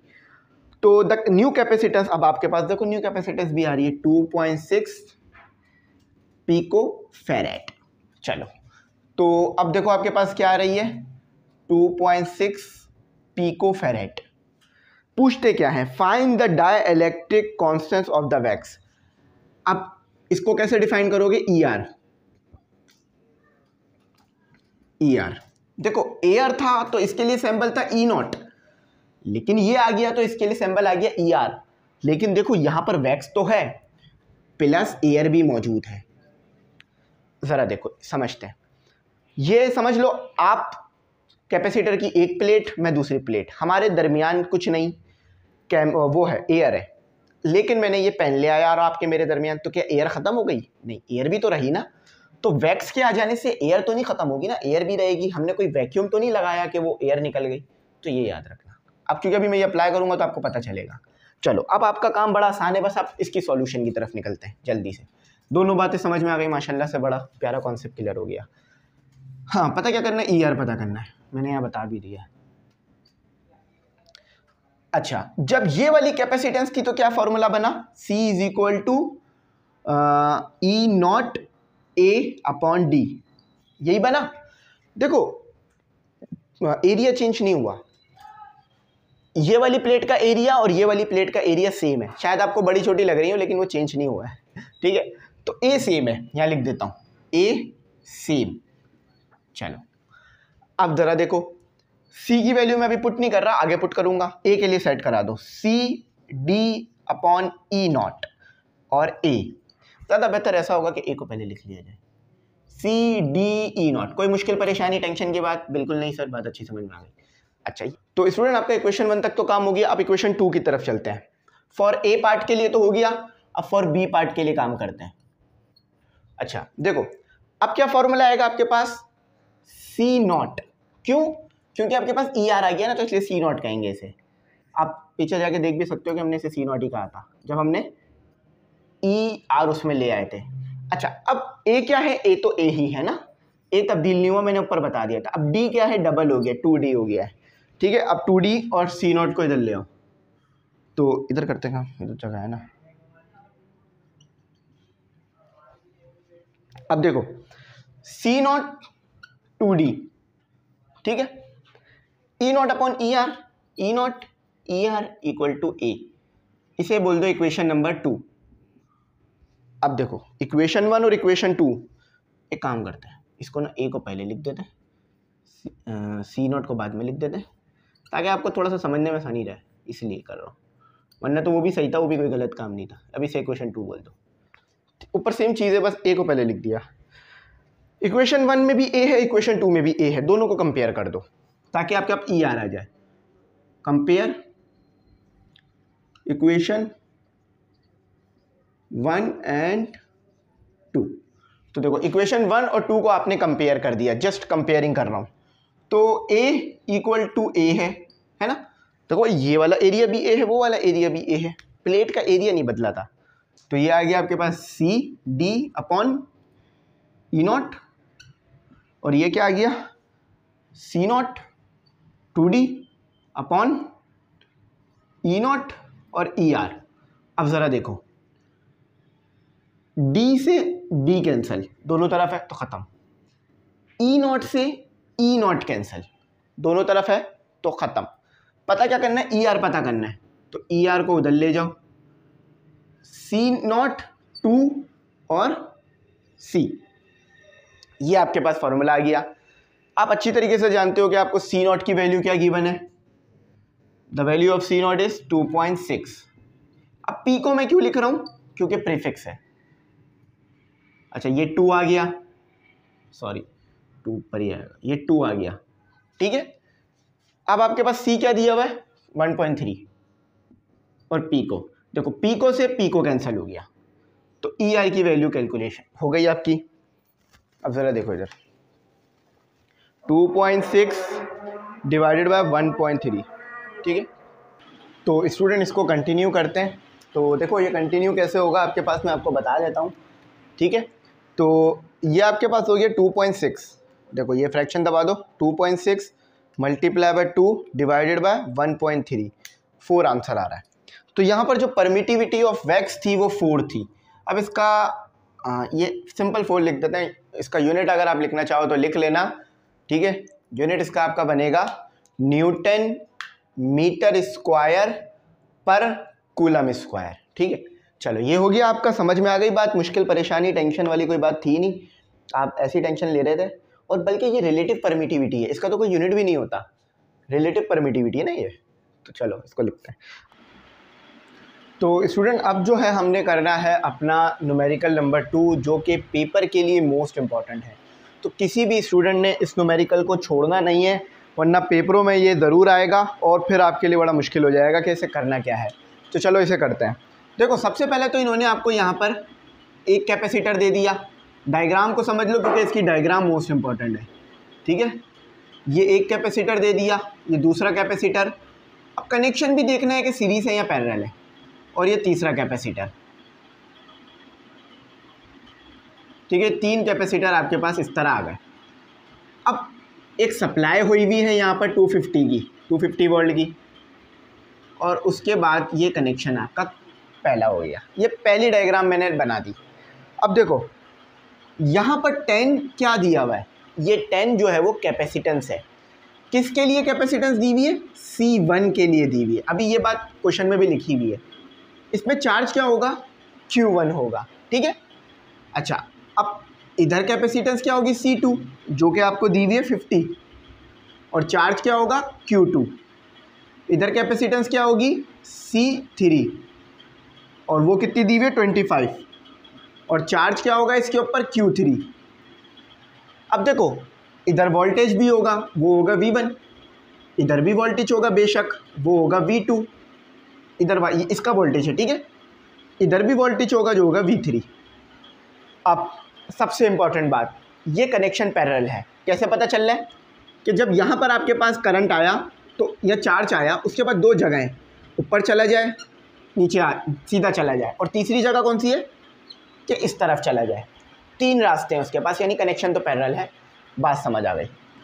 अब जब पैरेलल कनेक्शन होता है तो सब बच्चे जानते हैं कि आपके पास क्या होता है, Q1, Q2 and Q3 different आ रहा होता है, यानी Q1, Q2, Q3 की वैल्यूज़ अलग अलग आ रही होती है, मगर voltage same remain same at every every capacitor. देखो भाई ये बात सबको पता है कि अगर पैरेलल कनेक्शन है Q1 की वैल्यू अलग आएगी, Q2 Q3 की अलग आएगी, लेकिन अगर वही कनेक्शन पैरेलल है तो वोल्टेज सब पर सेम आएगा। यानी इसके ऊपर भी 250 वोल्ट, इसके ऊपर भी 250 वोल्ट, इसके ऊपर भी 250 volt. V1 is equal to V2 is equal to V3 is equal to 250 volt. बात समझ आ गई। अब क्वेश्चन रीड कर लेते हैं, क्या कहते हैं। कहने वाले कहते हैं 3 कैपेसिटर्स, 3 कैपेसिटर्स हैं, हैव कैपेसिटेंस, उनकी कैपेसिटेंस है। तो C1 की वैल्यू दी हुई है 10 माइक्रोफैराड, C2 की वैल्यू दी हुई है जो कि मैंने यहाँ लिख भी दी है 50 माइक्रोफैराड, C3 की वैल्यू दी हुई है 25 माइक्रोफैराड। बात क्लियर हो गई, समझ आ गई। रिस्पेक्टली का मतलब क्या होता है कि पहली वाली वैल्यू पहले वाले कैपेसिटर के लिए, दूसरी वाली वैल्यू दूसरे वाले कैपेसिटर के लिए, तीसरी वैल्यू तीसरे कैपेसिटर के लिए। उन्होंने डायग्राम भी बना दिया और बता भी दिया ये बात। शो इन द फिगर की हवाला दे दिया उन्होंने। कैलकुलेट, पहले वाले पार्ट में क्या कैलकुलेट करना है। Charge on each when connected in parallel to a 50 volt supply, 250 volt supply. Simple बात है, कह रहे हैं कि C1 पे क्या चार्ज है बताओ। देखो ईच का मतलब होता है सब, तो C1 पे क्या चार्ज है ये बताओ, C2 पे क्या चार्ज है ये बताओ, C3 पे क्या चार्ज है ये बताओ। चलो बात क्लियर हो गई। तो Q1 की वैल्यू कैलकुलेट करेंगे, Q2 की वैल्यू कैलकुलेट करेंगे, Q3 की वैल्यू कैलकुलेट करेंगे। हो गई बात क्लियर। अच्छा, टोटल कैपेसिटेंस, जब ये कनेक्शन पैरेलल है तो टोटल कैपेसिटेंस क्या होगी, पार्ट 2 हो गया। टोटल कैपेसिटेंस से मुराद C इक्विवेलेंट। इक्विवेलेंट का क्या मतलब होता है, ये तीनों आपस में मिल जाए और एक बड़ी कैपेसिटेंस बना ले, एक बड़ा कैपेसिटर बना ले। देखो 3 छोटे मिलकर बड़ा कैपेसिटर बना रहे हैं, तो ये आपके पास क्या हो गई, इक्विवेलेंट। इसको ऐसे समझाता हूँ। आप जिस घर में रह रहे हो उम्मीद है वो फ्लैट होगा, या चलो घर भी है तो पोर्शन तो होगा। पहला पोर्शन, दूसरा पोर्शन, तीसरा पोर्शन, तीनों मिलके क्या बनाते हैं, एक घर या एक फ्लैट। तो इसी तरह से यहाँ पर भी है कि C इक्विवेलेंट का मतलब क्या है कि पहला वाला कैपेसिटेंस, पहली वाली कैपेसिटेंस, दूसरी, तीसरी, इन तीनों को ऐड कर दो तो बड़ी कैपेसिटेंस बनेगी, जो C इक्विवेलेंट या C टोटल भी कह सकते हो। Potential difference across each when connected in series. अब ये तो पार्ट ए था, ए वाला फिगर था। अब पार्ट बी वाला फिगर देखो। वो कहते हैं मेरे भाई आप ये भी बता दो कि टोटल कैपेसिटर मतलब हर किसी पे क्या वोल्टेज आएगा। मतलब C1 है तो इस पर V1 क्या होगा, C2 है तो इस पर V2 क्या होगा, C3 है तो इस पर V3 क्या होगा। ये Q1 हो गया, ये Q2 हो गया, ये Q3 हो गया। अब देखो सीरीज का फंडा देखो, ये पैरेलल था, ये सीरीज है। सीरीज का फंडा देखो, ये लिख लेना। सीरीज में ये होता है कि जब आपके पास, थोड़ा सा मैं से ऊपर करके लिख देता हूँ ताकि ये अजीब सा ना लगे। सीरीज का कॉन्सेप्ट देखो, जब कनेक्शन आपके पास सीरीज होता है, बेशक ये 225 की सप्लाई लगी हुई है, लेकिन इसके ऊपर अलग वोल्टेज होगा, C2 पे अलग वोल्टेज होगा, C3 पे अलग वोल्टेज होगा। सीरीज में चार्ज सेम होता है, जैसे पैरेलल में वोल्टेज सेम था तो इसी तरह सीरीज में चार्ज सेम है, मगर V1, V2 एंड V3 ये डिफरेंट होंगे, ठीक है। मगर Q1, मगर यहाँ लिख देता हूँ, charge remain same at every capacitor. समझ गए बात। यानी Q1 equal to Q2 equal to Q3 and Q। अब सॉल्यूशन कर लो, अब सिंपल सॉल्यूशन की तरफ चले जाओ, आ जाओ सॉल्यूशन करते हैं। अच्छा मैं ज़रा इसका बुक में से भी आंसर निकाल लेता हूँ, मतलब बुक भी खोल लेता हूँ ताकि आंसर भी आपको वेरीफाई करा दूँ, ताकि वो बच्चे जो कि मतलब परेशान होते हैं आंसर सही ना आने की वजह से, तो वो बेचारे परेशान भी ना हो। पूरा मकसद मेरा यही होता है कि आपको ना अकॉर्डिंग टू बुक काम कराऊं, बिल्कुल बुक से मैच करें काम, ताकि किसी को कभी कोई बाद में भी प्रॉब्लम ना हो, ना अभी प्रॉब्लम हो। चलो ये निकाल लिया मैंने, देखो बुक निकाल ली मैंने, ये लो बुक निकाल ली मैंने, हाँ ये लो बुक निकाल दी, ठीक है, ये लो बुक आ गई। अच्छा अब सोल्यूशन करते हैं। देखो मेरी बात याद रखना, ये माइक्रो का मतलब होता है, माइक्रो का मतलब होता है 1 × 10⁻⁻6। अब अगर मैं इस माइक्रो को हटाऊं तो C1 की वैल्यू क्या बन जाएगी, हाँ 10 × -6 फैरेड। इसी तरह से C2 क्या बन जाएगा, 50 × 10⁻6 फैरेड। और C3 क्या बन जाएगा, 25 × 10⁻6 फैरेड। चलो बात क्लियर हो गई, बहुत अच्छी। अब पार्ट 1 के लिए काम करते हैं। पार्ट 1, मुझे बताओ कि फॉर्मूला क्या लगेगा। चार्ज निकालना है ना, Q = CV लग गया, ठीक है। अब वोल्टेज तो सेम है, फॉर Q1 के लिए काम करते हैं। फॉर Q1 क्या फॉर्मूला बना, Q1 = C1 V1। इसी फॉर्मूले को हमने Q1 के लिए बना दिया। अब देखो Q1 की वैल्यू क्या कैलकुलेट होगी, C1 क्या है, देखो C1 ये लिखा हुआ 10 × 10⁻6। V1 क्या है, देखो V1 ये सब V के बराबर है, V1 यानी 250, ठीक है। देखो 10 × -6 × 250, आंसर इज 2.5 × 10⁻3, 2.5 × 10⁻3 फैरेड। अब मैं इसको प्रीफिक्स से चेंज कर सकता हूँ, बिल्कुल कर सकते हैं सर। प्रीफिक्स क्या होगा इसका, मिली, कितना 1 × 10⁻3। तो क्या जवाब निकल कर आता है आपके पास, 2.5 मिली फैरेड। देखो पहला जवाब बिल्कुल एक्यूरेट बुक से मिला, बिल्कुल बुक वाला आ गया। ओह सॉरी, एक गलती हो रही है, फैरेड नहीं कूलम, क्योंकि भाई देखो ये तो चार्ज है ना, तो यूनिट फैरेड कैसे निकल सकता है। अब यहाँ जगह नहीं है, वहीं करता है। अच्छा अब दूसरा पार्ट करते हैं, मतलब Q2 निकालते हैं। Q2 तो क्या फॉर्मूला बनेगा, यही वाला, Q2 = C2 V2। C2 क्या है, 50 × (exponent -6) और 250। अच्छा देखो कैलकुलेशन देखो, 250 exponent -6 × 250, सॉरी 50 है, तो ये आ रहा है आपके पास, ये आ रहा है 0.0। अगर इसको मैं साइंटिफिक नोटेशन में लिखूँ तो 12.5 एक्सपोनेंट -6। साइंटिफिक नोटेशन में जाने के लिए ENG वाला बटन दबा दिया करो। 12.5 × 10⁻³ कूलम। अब वही कर रहा हूँ मैं जो मैंने यहाँ पे किया कि 12.5 मिली कूलम, ठीक है। वेरिफिकेशन, हाँ बिल्कुल ठीक आया। अच्छा अब तीसरा करते हैं, फॉर Q3 क्या आएगा आपके पास, Q3 बिल्कुल सही, Q3 = C3 V3। C3 क्या है, देखो ये रही वैल्यू C3 25 × 10⁻6 और V3 वही 250, क्योंकि वोल्टेज सेम रहता है पैरेलल में। देखो 25 एक्सपोनेंट -6 × 250, तो आंसर आ रहा है 6.25 एक्सपोनेंट -3 कूलम।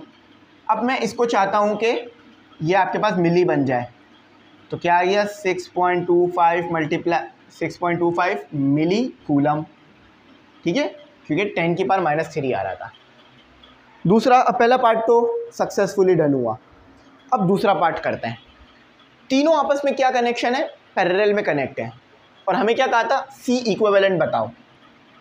अच्छा ये भी कर लेते हैं, तीसरा पार्ट भी मैं यहाँ लिख देता हूँ कि आपको V1 बताना है। आखिरी पार्ट में इन्होंने कहा था ना कि हर किसी पे क्या वोल्टेज है ये भी बताओ, तो इसे भी यहाँ लिख रहा हूँ। V1 बताना है, V2 बताना है और V3 बताना है। अच्छा, यहाँ तक मैं फिक्स कर रहा हूँ, इसके नीचे रिमूव कर दूँगा। अच्छा, अब आ जाओ दूसरे पार्ट पे। पैरेलल कनेक्शन के लिए क्या फॉर्मूला लिखा था हमने? अभी पैरेलल कॉम्बिनेशन पढ़ा था। तो देखें ये पैरेलल है, तो पैरेलल के लिए क्या फॉर्मूला बनेगा? C equivalent equal to C1 plus C2 plus C3। सही है, पैरेलल के लिए वोल्टेज भी मैंने लिख दी है। अच्छा, अब ज़रा देखो, C इक्विवेलेंट 10 प्लस 50 प्लस 25, तो कितना बन रहा है ये? बेशक 80 बन रहा होगा। 10 प्लस 50 प्लस 25, 85 मैक्रो फैराड, ये जवाब दिया हुआ है। देखो दो पार्ट तो हमारे हो गए, तीसरा पार्ट करते हैं जो कि बड़ा है, उसमें ज़्यादा डिटेल में जाना होगा। चलो इसको रिमूव कर रहा हूँ, अब यहीं से आगे काम करो तीसरे पार्ट के लिए।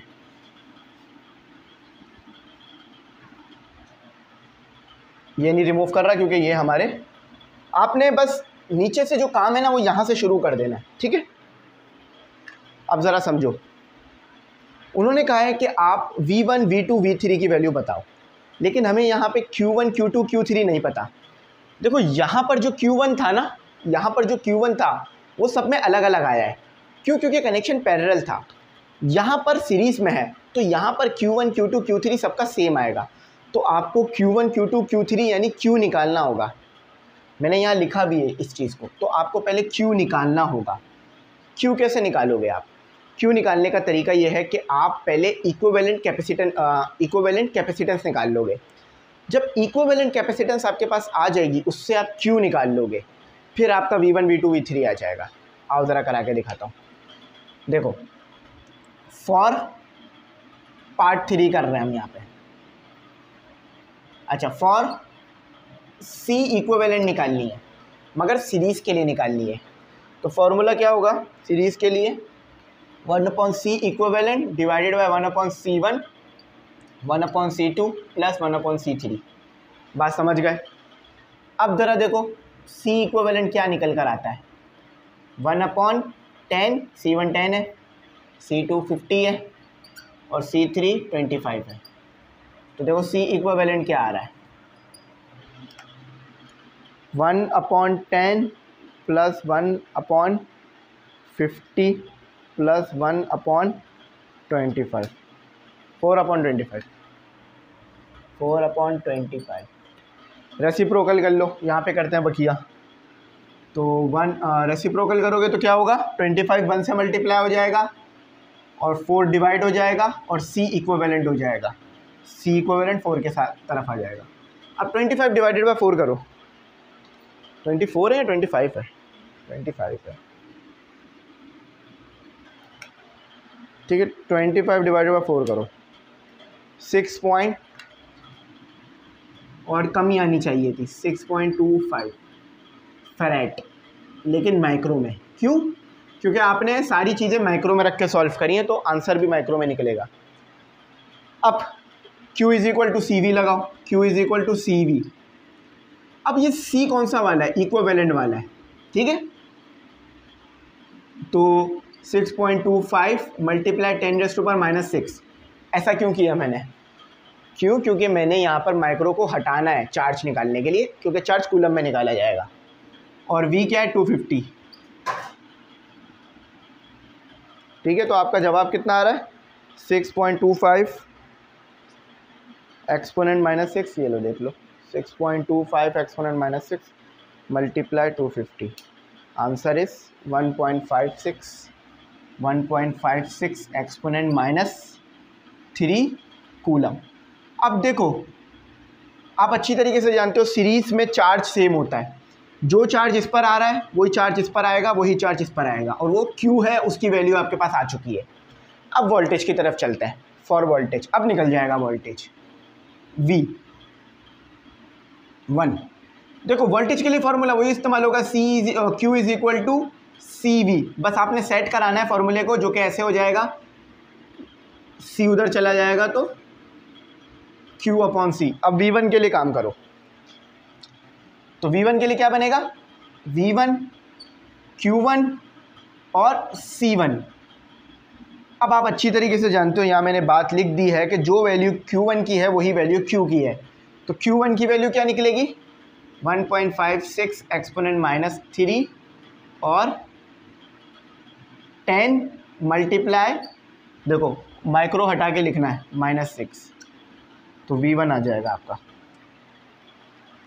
1.56 6 एक्सपोनेंट माइनस 3, पहले ही लगा लिया करो ये, 1.56 exponent minus 3 divided by 10 exponent minus 6, तो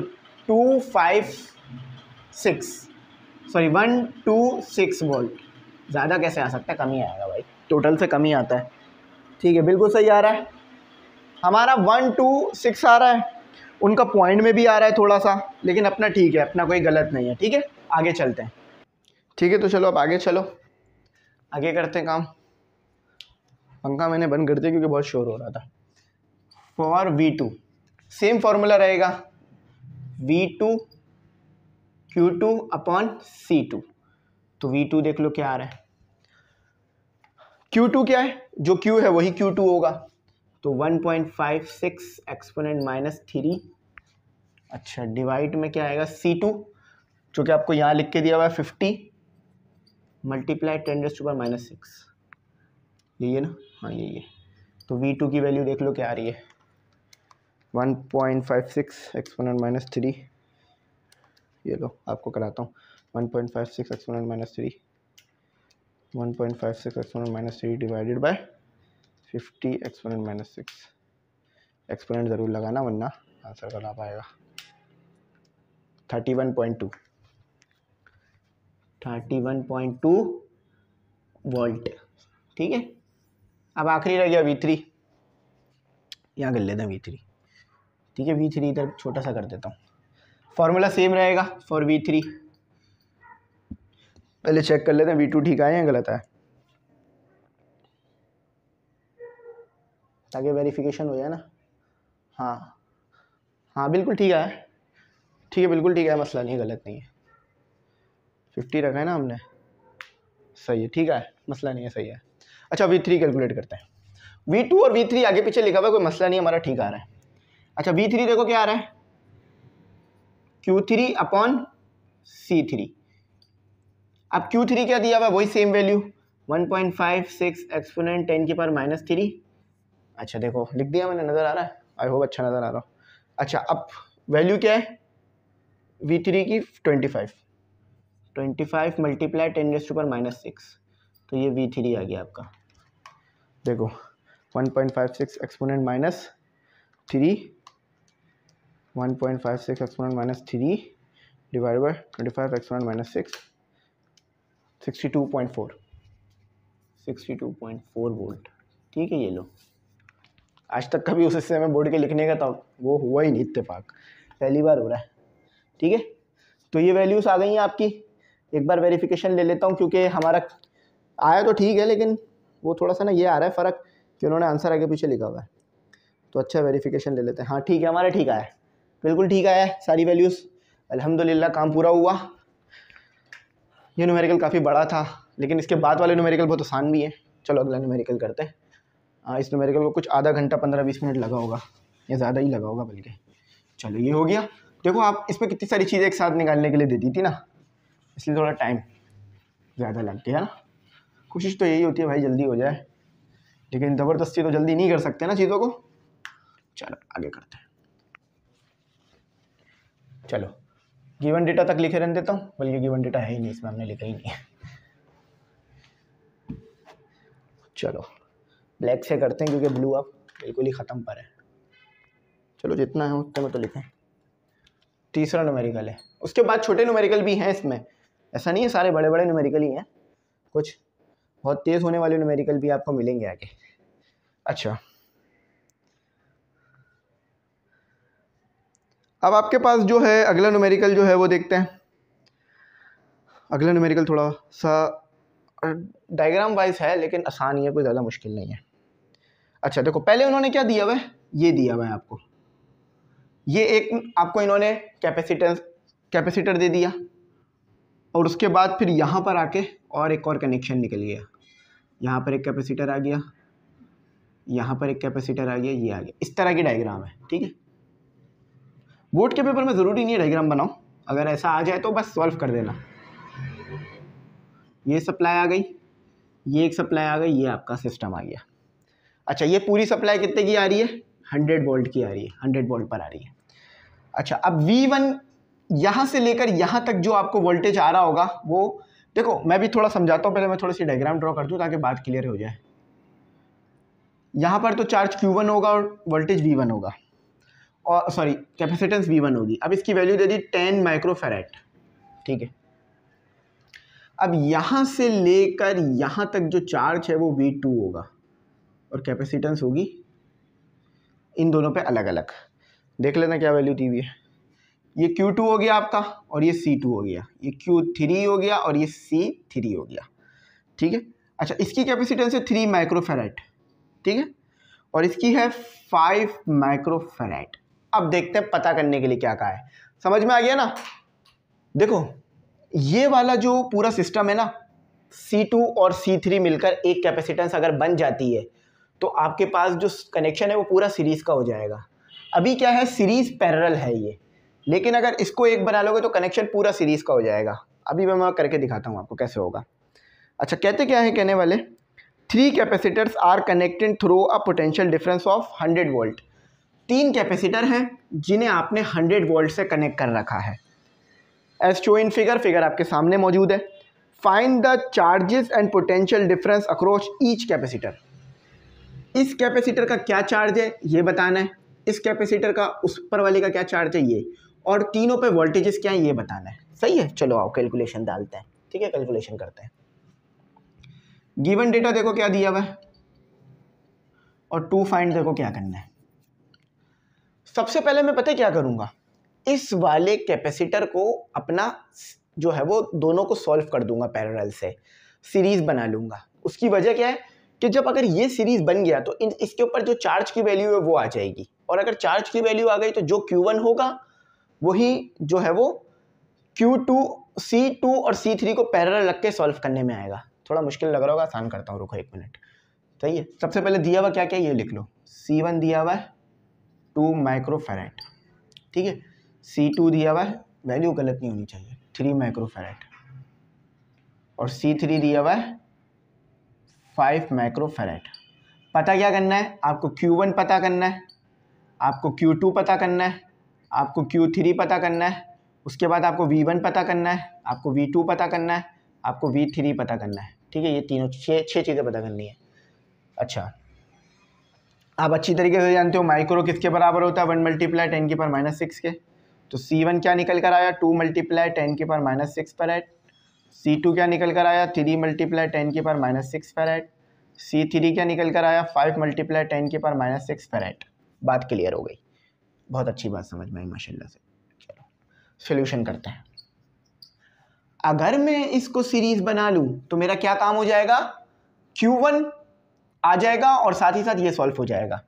तो इन दोनों को सॉल्व करके इक्विवेलेंट बनाते हैं, तो जिसे हम CA कह दूंगा, ठीक है, इसे मैंने CA कह दी। अच्छा, मैं वर्डिंग भी लिख देता हूँ कि C2 and C3 are parallel, parallel है। पैरेलल है तो क्या कनेक्शन बना, CA। C2 और C3 को मिलाकर जो कैपेसिटर बनेगी ना, जो कैपेसिटर बनेगा उसे हम CA कह रहे हैं, ठीक है, चार्टर्ड अकाउंटेंट।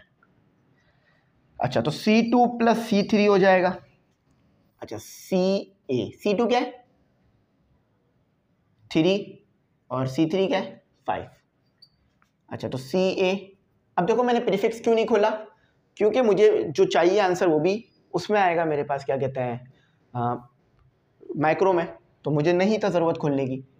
8 फैराड आ गया माइक्रो के साथ, और मिल के लिखा दिया माइक्रो फैराड, ठीक है। ये CA हो गया आपका, हो गया। अच्छा, अब इसकी मदद से आप कैलकुलेट कर लो, क्या कैलकुलेट कर लो, चार्ज कैलकुलेट कर लो इसकी मदद से चार्ज। लेकिन एक काम करो, डायग्राम दोबारा बनानी चाहिए मुझे लगता है, लेकिन दोबारा डायग्राम बनाऊंगा ना बड़ा टाइम चला जाएगा पता है। चलो बना देता हूँ छोटी सी डायग्राम। अब देखो, अब आपके पास फिगर कैसा आएगा, ये A फिगर था, सॉल्व करने के बाद बी फिगर देखो कैसा आएगा। बी फिगर आपके पास ऐसा आएगा, ये सिस्टम बना आपके पास। अब ऐसा कैसे हुआ ज़रा ये देखो, जब आपने इन दोनों को पैरेलल में कनेक्शन कर दिया तो ये दोनों एक जगह हो गए और सी ए बना लिया, तो यहाँ पर जो चार्ज होगा वो क्यू ए होगा, वोल्टेज जो होगा वो वी ए होगा। ठीक है, बात क्लियर हो गई। तो यहाँ पर तो V1 ही रहेगा और Q1 ही रहेगा और C1 ही रहेगा। अच्छा, अब आप क्या करो, C1 और CA इन दोनों को भी मिला लो और एक कैपेसिटेंस बना लो, एक कैपेसिटर बना लो, ताकि आप Q1 निकाल सको और जो Q1 आएगा वही Q2 आएगा, क्योंकि सीरीज में चार्ज सेम होता है। चलो, फॉर सीरीज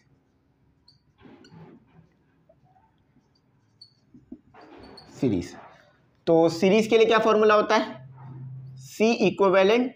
अभी से इक्विवेलेंट क्यों लिख रहे हैं, क्योंकि ये पूरा एक बन जाएगा, 1/C1 + 1/CA। तो C1 क्या दिया हुआ है, 2 माइक्रोफैराड, माइक्रो लिखने की जरूरत नहीं है, और C2 कितना दिया हुआ है, 8 माइक्रोफैराड। तो C इक्विवेलेंट क्या आएगा आपके पास, इसी तरह से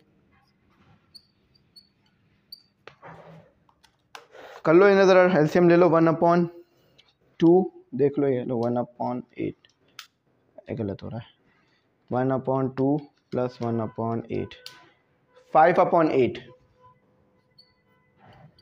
अच्छा, तो ये C इक्विवेलेंट क्या आएगा आपके पास, रेसिप्रोकल हो जाएगा। जरा मैं देखो, 8 1 से मल्टीप्लाई हो गया और 5 नीचे आ गया और C इक्विवेलेंट ऊपर चला गया। तो देखो इधर C इक्विवेलेंट लिख रहा हूँ, C इक्विवेलेंट क्या आ रहा है आपके पास, 8/5, 1.6 माइक्रोफैराड, 1.6 माइक्रोफैराड। ये लो, अब इसकी मदद से चार्ज निकाल लो। तो जो इसकी मदद से चार्ज आएगा वो सब पर सेम आ रहा होगा। ठीक है, अब इसकी मदद से चार्ज निकालो। तो फॉर Q, अच्छा, तो Q के लिए फॉर्मूला क्या होता है, Q = CV, है ना। C क्या है, अब यहाँ पर जो C है ना वो इक्विवेलेंट है और ये V हो गया। अच्छा, C इक्विवेलेंट क्या है, अब देखो यहाँ पर आपको इसको हटाना पड़ेगा माइक्रो को, क्यों, क्योंकि आप जिस चीज़ के साथ सॉल्व करा रहे हो उसके साथ माइक्रो नहीं है, तो इसलिए हटाना पड़ेगा, इसका यूनिट लिखना होगा। तो इसका यूनिट आपके पास क्या है, 1.6 × 10⁻⁶ और 100 वोल्ट की सप्लाई पर है, तो ये आपका Q आ गया, 1.6 exp - 6 × 100। The answer is 1.6 × 10⁻⁴। तो ये चार्ज आया Q पर। अब मेरे भाई मुझे ज़रा बताओ, QA और Q1 पे क्या चार्ज आएगा, दोनों सीरीज में है, ये याद रखना। तो जब दोनों सीरीज में है तो जो चार्ज Q पर आया, ठीक है, जो चार्ज Q पर आया वही चार्ज Q1 पर भी आएगा, वही चार्ज Q2 पर भी आएगा। फॉर Q1 तो चार्ज क्या आया, 1.6 × 10⁻⁴। QA पे चार्ज क्या आया, 1.6 × 10⁻⁴। BeCAU, because they are in series. ठीक है, ये लो, बात क्लियरिटी में आ गई। अब देखो, सिर्फ इतना काम करके हमने Q1 ही कैलकुलेट किया, अभी तक हम मजीद कुछ ज़्यादा कैलकुलेट कर नहीं पाए। अच्छा, बुक में इन्होंने ऐसे नहीं दिया हुआ जवाब, बुक में इन्होंने थोड़ा अलग दिया हुआ है, वो भी बता देता हूँ कैसे दिया हुआ है, ताकि उससे भी मामला क्लियर हो जाए। एक मिनट रुको, एक मेरी बात बताओ, अगर मैं इस पॉइंट को आगे शिफ्ट करा दूँ, इधर देखो ज़रा, अगर मैं इसको पॉइंट को आगे शिफ्ट करा दूँ, यहाँ पर है ना 1 2, तो क्या हो जाएगा, मल्टीप्लाई 10⁻⁻6। बात गलत है, ठीक है ना भाई, देखो पॉइंट आगे शिफ्ट करा रहा हूँ तो वो जो पावर है वो बढ़ जाएगी, साइंटिफिक नोटेशन आप कर चुके हो। तो अब ये क्या बनेगा, ये आपके पास बनेगा Q1 बन जाएगा आपके पास माइक्रो कूलम। ठीक है, कूलम था भी नहीं, ठीक है, Q1 आ गया। अब QA क्या आ गया, 160 माइक्रो कूलम, क्योंकि बुक में ऐसे दिया हुआ इसलिए मैंने ऐसे किया। बात समझ गए, चलो। अच्छा, अब Q2 निकालते हैं, Q2 निकालते हैं। फिर आगे भी निकालेंगे। अच्छा, अब देखो हमारे पास QA आ गया है और CA आ गया है, तो हम इसकी मदद से VA भी निकाल लेते हैं, हमारा काम आसान हो जाएगा। तो कैलकुलेशन फॉर VA, ठीक है। तो VA के लिए क्या फॉर्मूला रहेगा, QA इक्वल टू CA और VA हम इस चीज के लिए काम कर रहे हैं। तो ये आ गया आपके पास CA, QA और ये CA डिवाइड में और VA। तो VA देखो क्या आ रहा है, तो QA क्या है आपके पास, ये प्रीफिक्स हटा के लगाना 1.6 मल्टीप्लाई 10 की पावर -4 कूलम। और CA क्या है आपके पास, ये रहा 8 मल्टीप्लाई 10 की पावर -6, 8 मल्टीप्लाई 10 की पावर -6। तो VA क्या आ रहा है आपके पास, देखो ये VA इधर लिख रहा हूँ, देखो 1.6 exponent -4 divided by 8 exponent -6, 20 volt. अब ज़रा मेरी बात सुनो, यहाँ से रिमूव करता हूँ, ठीक है, यहाँ से रिमूव करता हूँ। CA तो हमें याद है ना, 8 माइक्रो कूलम आ रहा है, हाँ सही है, वो ये याद रख लेंगे, कोई मसला नहीं है। लिख लेते हैं यहाँ CA 8 माइक्रो कूलम आ रहा है, क्योंकि ज़रूरत पड़ जाएगी ना, तो फिर हमारे पास लिखा होना चाहिए 8 माइक्रो कूलम, नहीं 8 माइक्रो फेराड, कूलम क्यों, यूनिट में बड़ी कन्फ्यूजन हो रही है आज। चलो अब ज़रा इधर आओ, हमने इस वाले हिस्से के लिए वोल्टेज निकाला जो कि VA बना। तो आप अच्छी तरीके से ये बात जानते हो कि पैरेलल में वोल्टेज सेम होता है, तो जो वोल्टेज Q3 पे आया है वही वोल्टेज Q2 पे भी आया होगा, क्यों, क्योंकि पैरेलल में है। तो ये VA जो है वो किसके बराबर हुआ, VA यानी V3 का भी वोल्टेज VA होगा, क्यों, क्योंकि पैरेलल में है, आप जानते हो अच्छी तरीके से। तो 20 वोल्ट हो गया बिकॉज आर इन पैरेलल। और V2 क्या आया, V2 भी आपके पास 20 वोल्ट आया, ठीक है।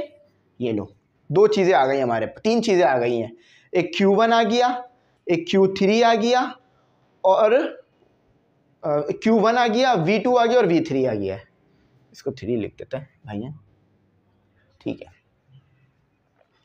अच्छा, VA भी निकाल चुके हैं ना, V1 भी निकाल चुके थे ना हम लोग, नहीं निकाला V1, चलो V1 भी निकाल लेते हैं। फॉर V1 भी निकाल लेते हैं, क्या जा रहा है इसमें। फॉर्मूला क्या आएगा, Q1 is equal to C1 V1। अब ज़रा इधर मुझे बताओ Q1 क्या है, वो रहा आपके सामने निकला हुआ है 1.6 मल्टीप्लाई 10 की पावर -4।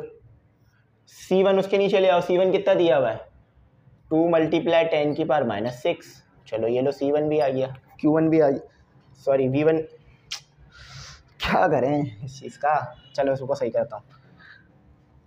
Q1 को इधर ले आओ, C1 को उधर ले आओ, तो ये V1 हो गया। तो V1 आ गया आपके पास, Q1 कितना दिया हुआ है, Q1 वो रहा आपके पास 1.6 मल्टीप्लाई 10 की पावर -4, 1.6 मल्टीप्लाई 10 की पावर -4। C1 कितना दिया हुआ है 2 मल्टीप्लाई 10 की पावर -6, 2 मल्टीप्लाई 10 की पावर -6। तो V1 क्या आ रहा है 1.6 exponent -4, 1.6 exponent -4 divided by 2 exponent -6, 80 volt. और बिल्कुल सही है, जब 20 वोल्ट इसने लिया तो बाकी के 80 वोल्ट ही बचते हैं 100 में से, वो इसने ले लिया। अच्छा, तो आपका V1 देख लेते हैं, ठीक आ रहा है गलत आ रहा है, बिल्कुल ठीक आ रहा है V1 आपका 80 वोल्ट, और V2 और V3 आपका 20 वोल्ट आ रहा है। अब बस आपके जो रह गया है, क्या रह गया है, Q2 और Q3 पता करने का रह गया है। चलो पता कर लेते हैं, अब ये तो बड़ा आसान हो जाए ना, Q2 और Q3। तो Q2 के लिए क्या फॉर्मूला होगा, Q2 is equal to C2 और V2। C2 भी पता है, V2 भी पता है, बस कैलकुलेशन कर लो। C2 कितना दिया हुआ है 3 मल्टीप्लाई 10 की पावर -6, और V2 कितना आया था 20। ये लो आ गया आपका V2 Q2। तो 3 exponent -6 multiply 20, answer is 6 multiply 10 की पावर -5। अब मुझे पता है इन्होंने इसको माइक्रोकूलम ज़रूर दिया होगा, 60 माइक्रोकूलम। हाँ देखो यहाँ पर कुछ नहीं है तो ज़ीरो तो होगा ही है ना।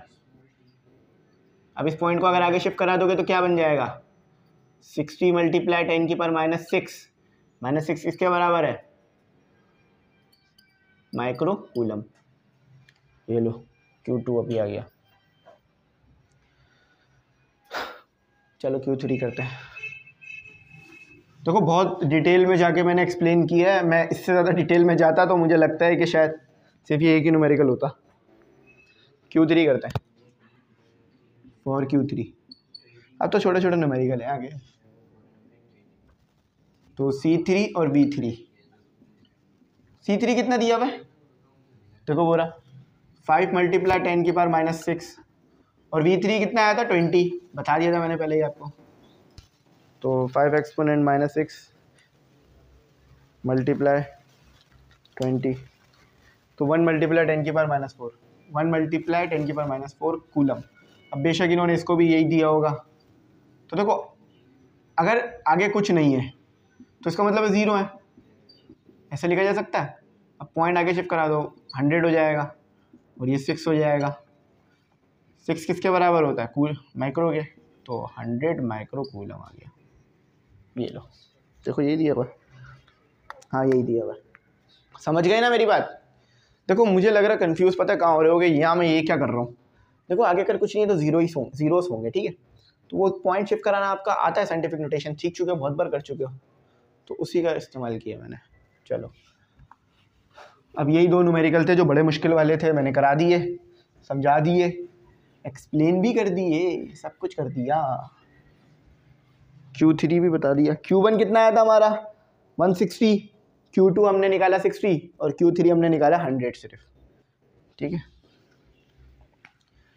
चलो अब आखिरी के कुछ न्यूमेरिकल्स करते हैं, वो छोटे छोटे से हैं, वो जल्दी जल्दी करा दूंगा, ठीक है। टाइम देख लेते हैं, कुछ 26 मिनट हुए हैं, आई थिंक कुछ ज़्यादा टाइम नहीं हुआ हमारा, लेकिन फिर भी भाई जल्दी करते हैं ताकि मैं भी थोड़ा रेस्ट लूँ, मैं भी काफ़ी देर से खड़ा हूँ। कहते क्या है? Capacitor is charge through a large non reactive resistance bye a battery of. देखो कैपेसिटर चार्ज का कॉन्सेप्ट पढ़ा है ना आप लोगों ने थोड़ी देर पहले, मतलब कल परसों ही तो पढ़ा है। ये आ गई सप्लाई, ये आ गई आपकी कैपेसिटर, ये आ गया आपका एक कनेक्शन, ये आ गया आपका रेजिस्टर, ये आ गया आपका एक एंट, ये दूसरा एंट, और थोड़ा सा इसको नीचे ले आते हैं, ये आ गया। अब होगा क्या? देखो यहाँ से पॉजिटिव चार्ज आएगा, कैपेसिटर चार्ज होना शुरू हो जाएगा। कनेक्शन कैसे कनेक्ट है? ऐसे कनेक्ट है। क्यों? ताकि कैपेसिटर चार्ज होता रहे, ठीक है। जब कैपेसिटर फुल्ली चार्ज हो जाएगा ये कनेक्शन इधर चला जाएगा ताकि अब कैपेसिटर डिस्चार्ज हो सके। तो ये वाली डायग्राम इन्होंने कहा है कि रेफरेंस में लो, ठीक है।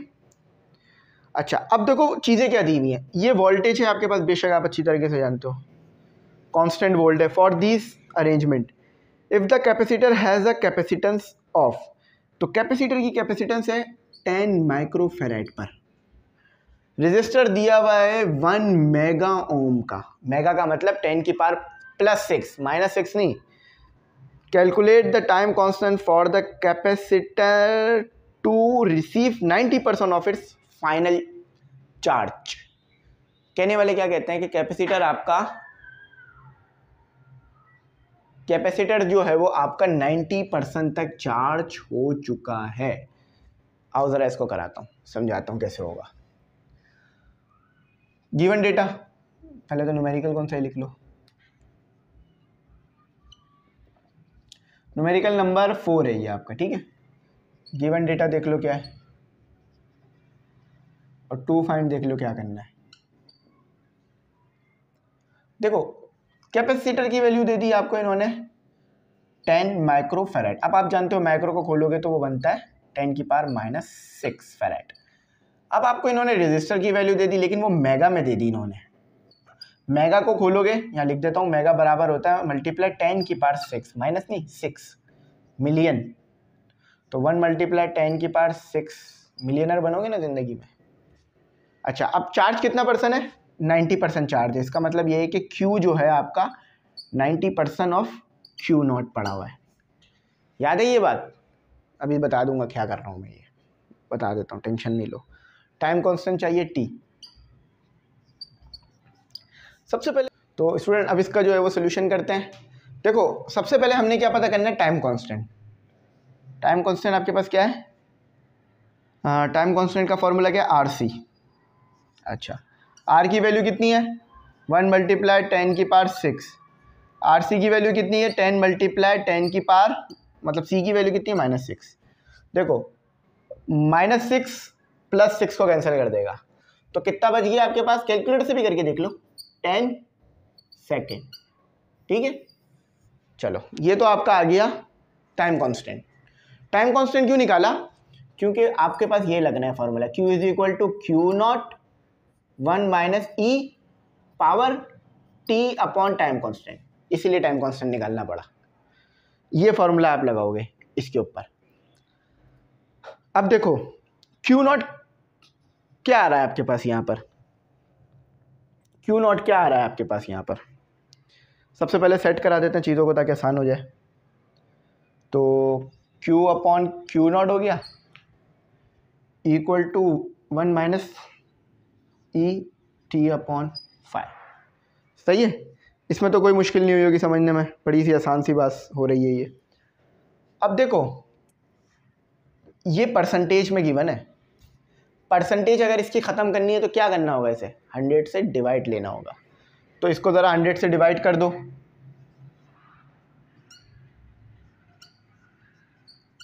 क्योंकि हम परसेंटेज रख के सॉल्व नहीं करते हैं। ठीक है, परसेंटेज तो हम अपनी आसानी के लिए बताते हैं। तो ये 1 0 से 1 0 कैंसिल, ये आएगा 0.9।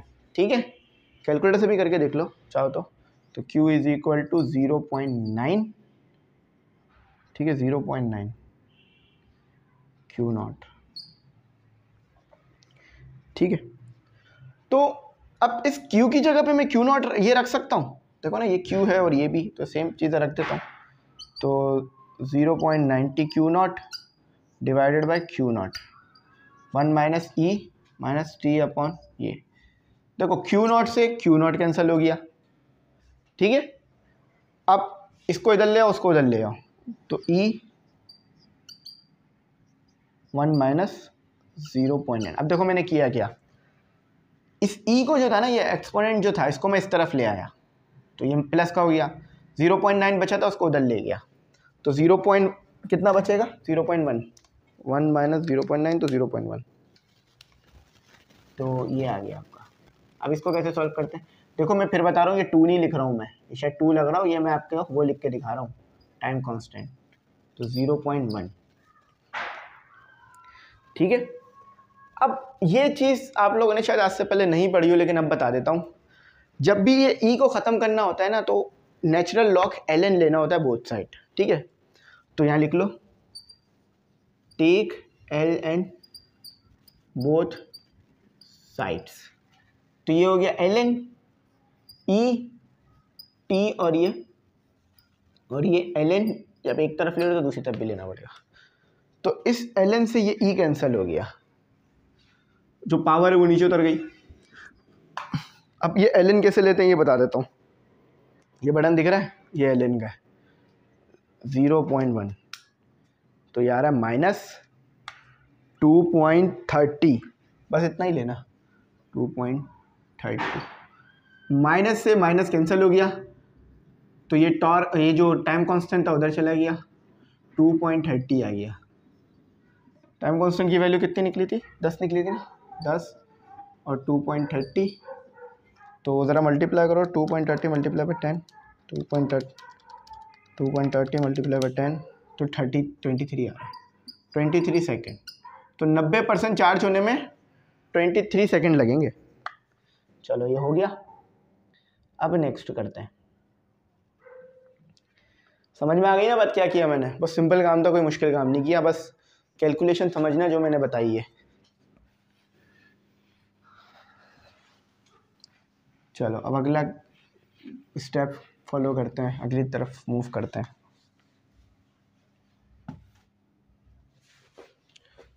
अच्छा, अब न्यूमेरिकल है हमारा, न्यूमेरिकल नंबर कुछ 7 होगा।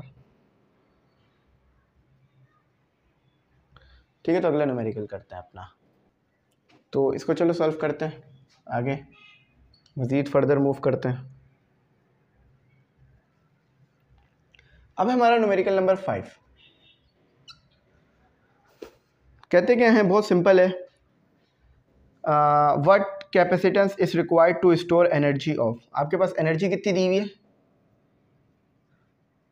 बल्कि एनर्जी नहीं, ये पावर दी हुई है आपको, नहीं किलो वॉट पर आवर दिया हुआ है ना, तो किलो वॉट पर आवर, हाँ एनर्जी बनती है, सही है। मैं बता देता हूँ कैसे होगा, मसला नहीं है आपके पास, मैं आपको एक्सप्लेन कर देता हूँ कि कैसे करना है, ठीक है। तो ज़रा ऐसे करते हैं। अच्छा, तो 10 किलो वॉट पर आवर दिया हुआ है ना आपको, तो ये आ गया आपका 10, ठीक है। अब किलो वॉट पर आवर है, अब इसको तो हमें जूल में लाना ही होगा, तो मैं 10 के साथ मल्टीप्लाई करा दूंगा, 3.6 मल्टीप्लाई 10 की पावर 6, तो ये जो आर है ना और ये जो किलो वॉट है ये जूल में चला जाएगा आपका, ठीक है। तो एनर्जी कितनी हो गई आपकी, आपके पास, सॉल्व कर लो ज़रा, मैं सॉल्व करके भी दिखा दूँ, आपको बात समझ आ जाएगी। 10 मल्टीप्लाई 3.6 एक्सपोनेंट 6, तो ये बहुत बड़ा नंबर आ रहा है, इसको साइंटिफिक नोटेशन में लिख लो, 36 मल्टीप्लाई 10 की पावर 6 जूल हो गया, ठीक है। मांगा क्या है आपसे उन्होंने, दो भी देखते हैं, कैपेसिटेंस मांगी है ना, हाँ कैपेसिटेंस मांगी है, सी क्या ये बता दो। वोल्टेज देखो कितना दिया हुआ है, 1000 वोल्ट, सोल्यूशन देखो कैसे निकलता है, फॉर्मूला याद है, C E is equal to half C V square, ठीक है। सी चाहिए ना, तो 2 उधर ले जाओ और वी स्क्वायर को नीचे लाके डिवाइड करा दो, सी आ जाएगा। ई क्या है, 36 मल्टीप्लाई 10 की पावर 6 2 और डिवाइडेड बाय 100, अगर इसका स्क्वायर लेना मत भूलना भाई, ठीक है, सॉरी 1000, इसका स्क्वायर लेना मत भूलना। 36 एक्सपोनेंट 6 मल्टीप्लाई 2 डिवाइडेड बाय 1000 पर स्क्वायर, 72 आ रहा है आपके पास कैपेसिटेंस की वैल्यू, 72 फेरेट, बहुत बड़ी वैल्यू नहीं आ रही है ये, लेकिन ठीक है इतनी आएगी, एनर्जी भी तो कितनी ज़्यादा है आपके पास, ठीक है। समझ में आया, सेकंड लास्ट कराऊं, आसान था, मुश्किल नहीं था कोई न्यूमेरिकल, ठीक है। अच्छा, अब देखो आखिरी न्यूमेरिकल की तरफ चलते हैं, सेकंड लास्ट, इसके बाद लास्ट है, छोटा सा वो भी, डायग्राम में नहीं बना रहा हूँ क्योंकि बहुत छोटे छोटे से, तो समझ में आ रही है बात। कहते हैं एक कैपेसिटेंस है आपके पास 2.0 माइक्रोफेराइड का, इसका मतलब क्या है, 2 मल्टीप्लाई 10 की पावर -6 फेराइड, और एक और भी कैपेसिटर है आपके पास, कनेक्टेड पैरेलल में है, तो ये 1 कर लो और वो 2 हो जाएगा हमारा। पैरेलल कनेक्शन देखा है ना किस तरह का होता है, ये लो रफ डायग्राम बना रहा हूँ, ठीक है, ये लो। अच्छा, तो दूसरा आपके पास ये भी माइक्रोफेराइड है, अब माइक्रो आपको पता है, ख़त्म करोगे तो -6 फेराइड, ठीक है। Are connected in parallel across, अच्छा वोल्टेज कितना लगा हुआ है, ये C1 हो गया, ये C2 हो गया, वैल्यू इधर लिख दी है, 300 वोल्ट का इस पे सप्लाई लगा हुआ है। Calculate the total energy store in the capacitor, total energy कितनी है ये बताओ, यू की वैल्यू बताओ। अब इन्होंने कैपेसिटर्स का लफ्ज़ इस्तेमाल किया, यानी ये खुद प्लूरल की बात कर रहे हैं, तो पहले आपने इन दोनों को एक बनाना है, यानी इक्विवेलेंट बनाना है, आपने ये करना है, ये मस्ट है, आपने करना होगा, ठीक है, ऐसा आपने मस्ट है करना होगा, इसे सी इक्विवेलेंट करना होगा। तो पैरेलल को सीरीज में कैसे लेके जाते हो, सिंपल तो है, ऐसे करना, ठीक है, लिख दिया। तो सबसे पहले पैरेलल को सीरीज बनाओ, C equivalent equal to C1 plus C2 2 plus 4, तो C इक्विवेलेंट कितना आ गया, 6 कूलम, एक मिनट रुको, कूलम नहीं आएगा, माइक्रोफेराड आएगा, ठीक है, माइक्रोफेराड, जल्दी जल्दी करते हैं ना तो अक्सर ऐसा हो जाता है। अब फॉर एनर्जी के लिए काम करते हैं, 1/2 C स्क्वायर, अब ये इक्विवेलेंट वाला है, ठीक है, ये इक्विवेलेंट वाला है, तो 1/2 C इक्विवेलेंट V का स्क्वायर, तो भाई आपको पता है 0.5 होता है, 1/2 थोड़ा बेहतर लिखता है, सी इक्विवेलेंट, ये देखो सी इक्विवेलेंट 6, लेकिन देखो माइक्रो हटा लो, क्यों? क्योंकि आपने ऐसा यूनिट लाना है तो प्रीफिक्स हटाना पड़ता है, तो माइक्रो हटाओगे तो 10⁻⁻6। वोल्टेज आपको गिवन है 300 और इस पे स्क्वायर होगा। एक साथ कैलकुलेट कर दो, आंसर आ जाएगा। अब एक साथ कैलकुलेट करना सिखाता हूँ। 0.5 मल्टीप्लाई 6 एक्सपोनेंट -6 मल्टीप्लाई 300 का स्क्वायर 0.27। देखो ये दिया हुआ जवाब, हाँ ये दिया हुआ 0.27 जाउल, 0.27 जाउल, ये लो। ठीक है, मैंने कहा था ना इसमें कुछ छोटे छोटे न्यूमेरिकल्स भी हैं, वो यही थे। चलो अब आखिरी करते हैं, वो तो मज़ीद ही छोटा है। स्टूडेंट अब जो है अपना न्यूमेरिकल नंबर 7 करते हैं। तो न्यूमेरिकल नंबर 7 में क्या करना है, बहुत आसान है, लेकिन एक ट्रिक लगी हुई है इसमें। 12 वोल्ट बैटरी, बैटरी की जो वोल्टेज दी हुई है 12 वोल्ट पर रखी हुई है, इस connected to a capacitor, capacitor से वो कनेक्ट है। रिजल्टिंग यानी जिस कैपेसिटर से कनेक्ट है वो कैपेसिटर चार्ज स्टोर करता है। कितना स्टोर करता है? 54 माइक्रोकूलम। अब माइक्रो तो नहीं चाहिए मुझे, क्योंकि मैं जॉल में आंसर दूंगा, तो ये -6 हो गया। Of charge store on a capacitor, how much energy store in the capacitor, कितनी एनर्जी है कैपेसिटर के बाद, ये बता दो। आप बोलोगे सर ये तो गलत है, तो निकल ही नहीं सकता, क्योंकि आपने फॉर्मूला पढ़ाया है E = ½ CV²। C किसके बराबर होता है? Q = CV, यही फॉर्मूला है ना। ज़रा C के लिए सेट करा दो, तो V is C, तो C को ज़रा इधर रखो, C को इधर पुट करोगे क्या आएगा? Q/V, और ये V का स्क्वायर पहले से था, एक V, ये 2V, तो एक V रह जाएगा ऊपर, 1/2 QV बन गया। अब 1/2 किसके बराबर होता है? 0.5। Q कितना दिया हुआ है? 54 × 10⁻⁻6। V कितना दिया हुआ है? 12। निकाल लो आंसर ज़रा, बस अब क्या मसला है। 0.5 × 54 एक्सपोनेंट -6 मल्टीप्लाई 12,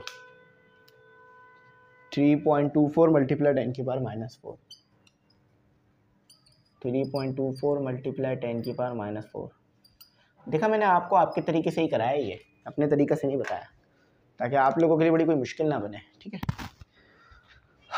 चलो काफ़ी देर की मेहनत के बाद हमने ये काम कंप्लीट कर लिया। अगर उम्मीद करता हूँ समझ ना आया होगा तो पूछ लोगे, बता दूंगा। देख लेना, ये इंपॉर्टेंट न्यूमेरिकल है, पेपर में एक ज़रूर लगेगा, आसान भी है, कोई इतने हार्ड भी नहीं है। Thanks for watching. अल्लाह हाफिज़, अपनी कीमती दुआ में ज़रूर।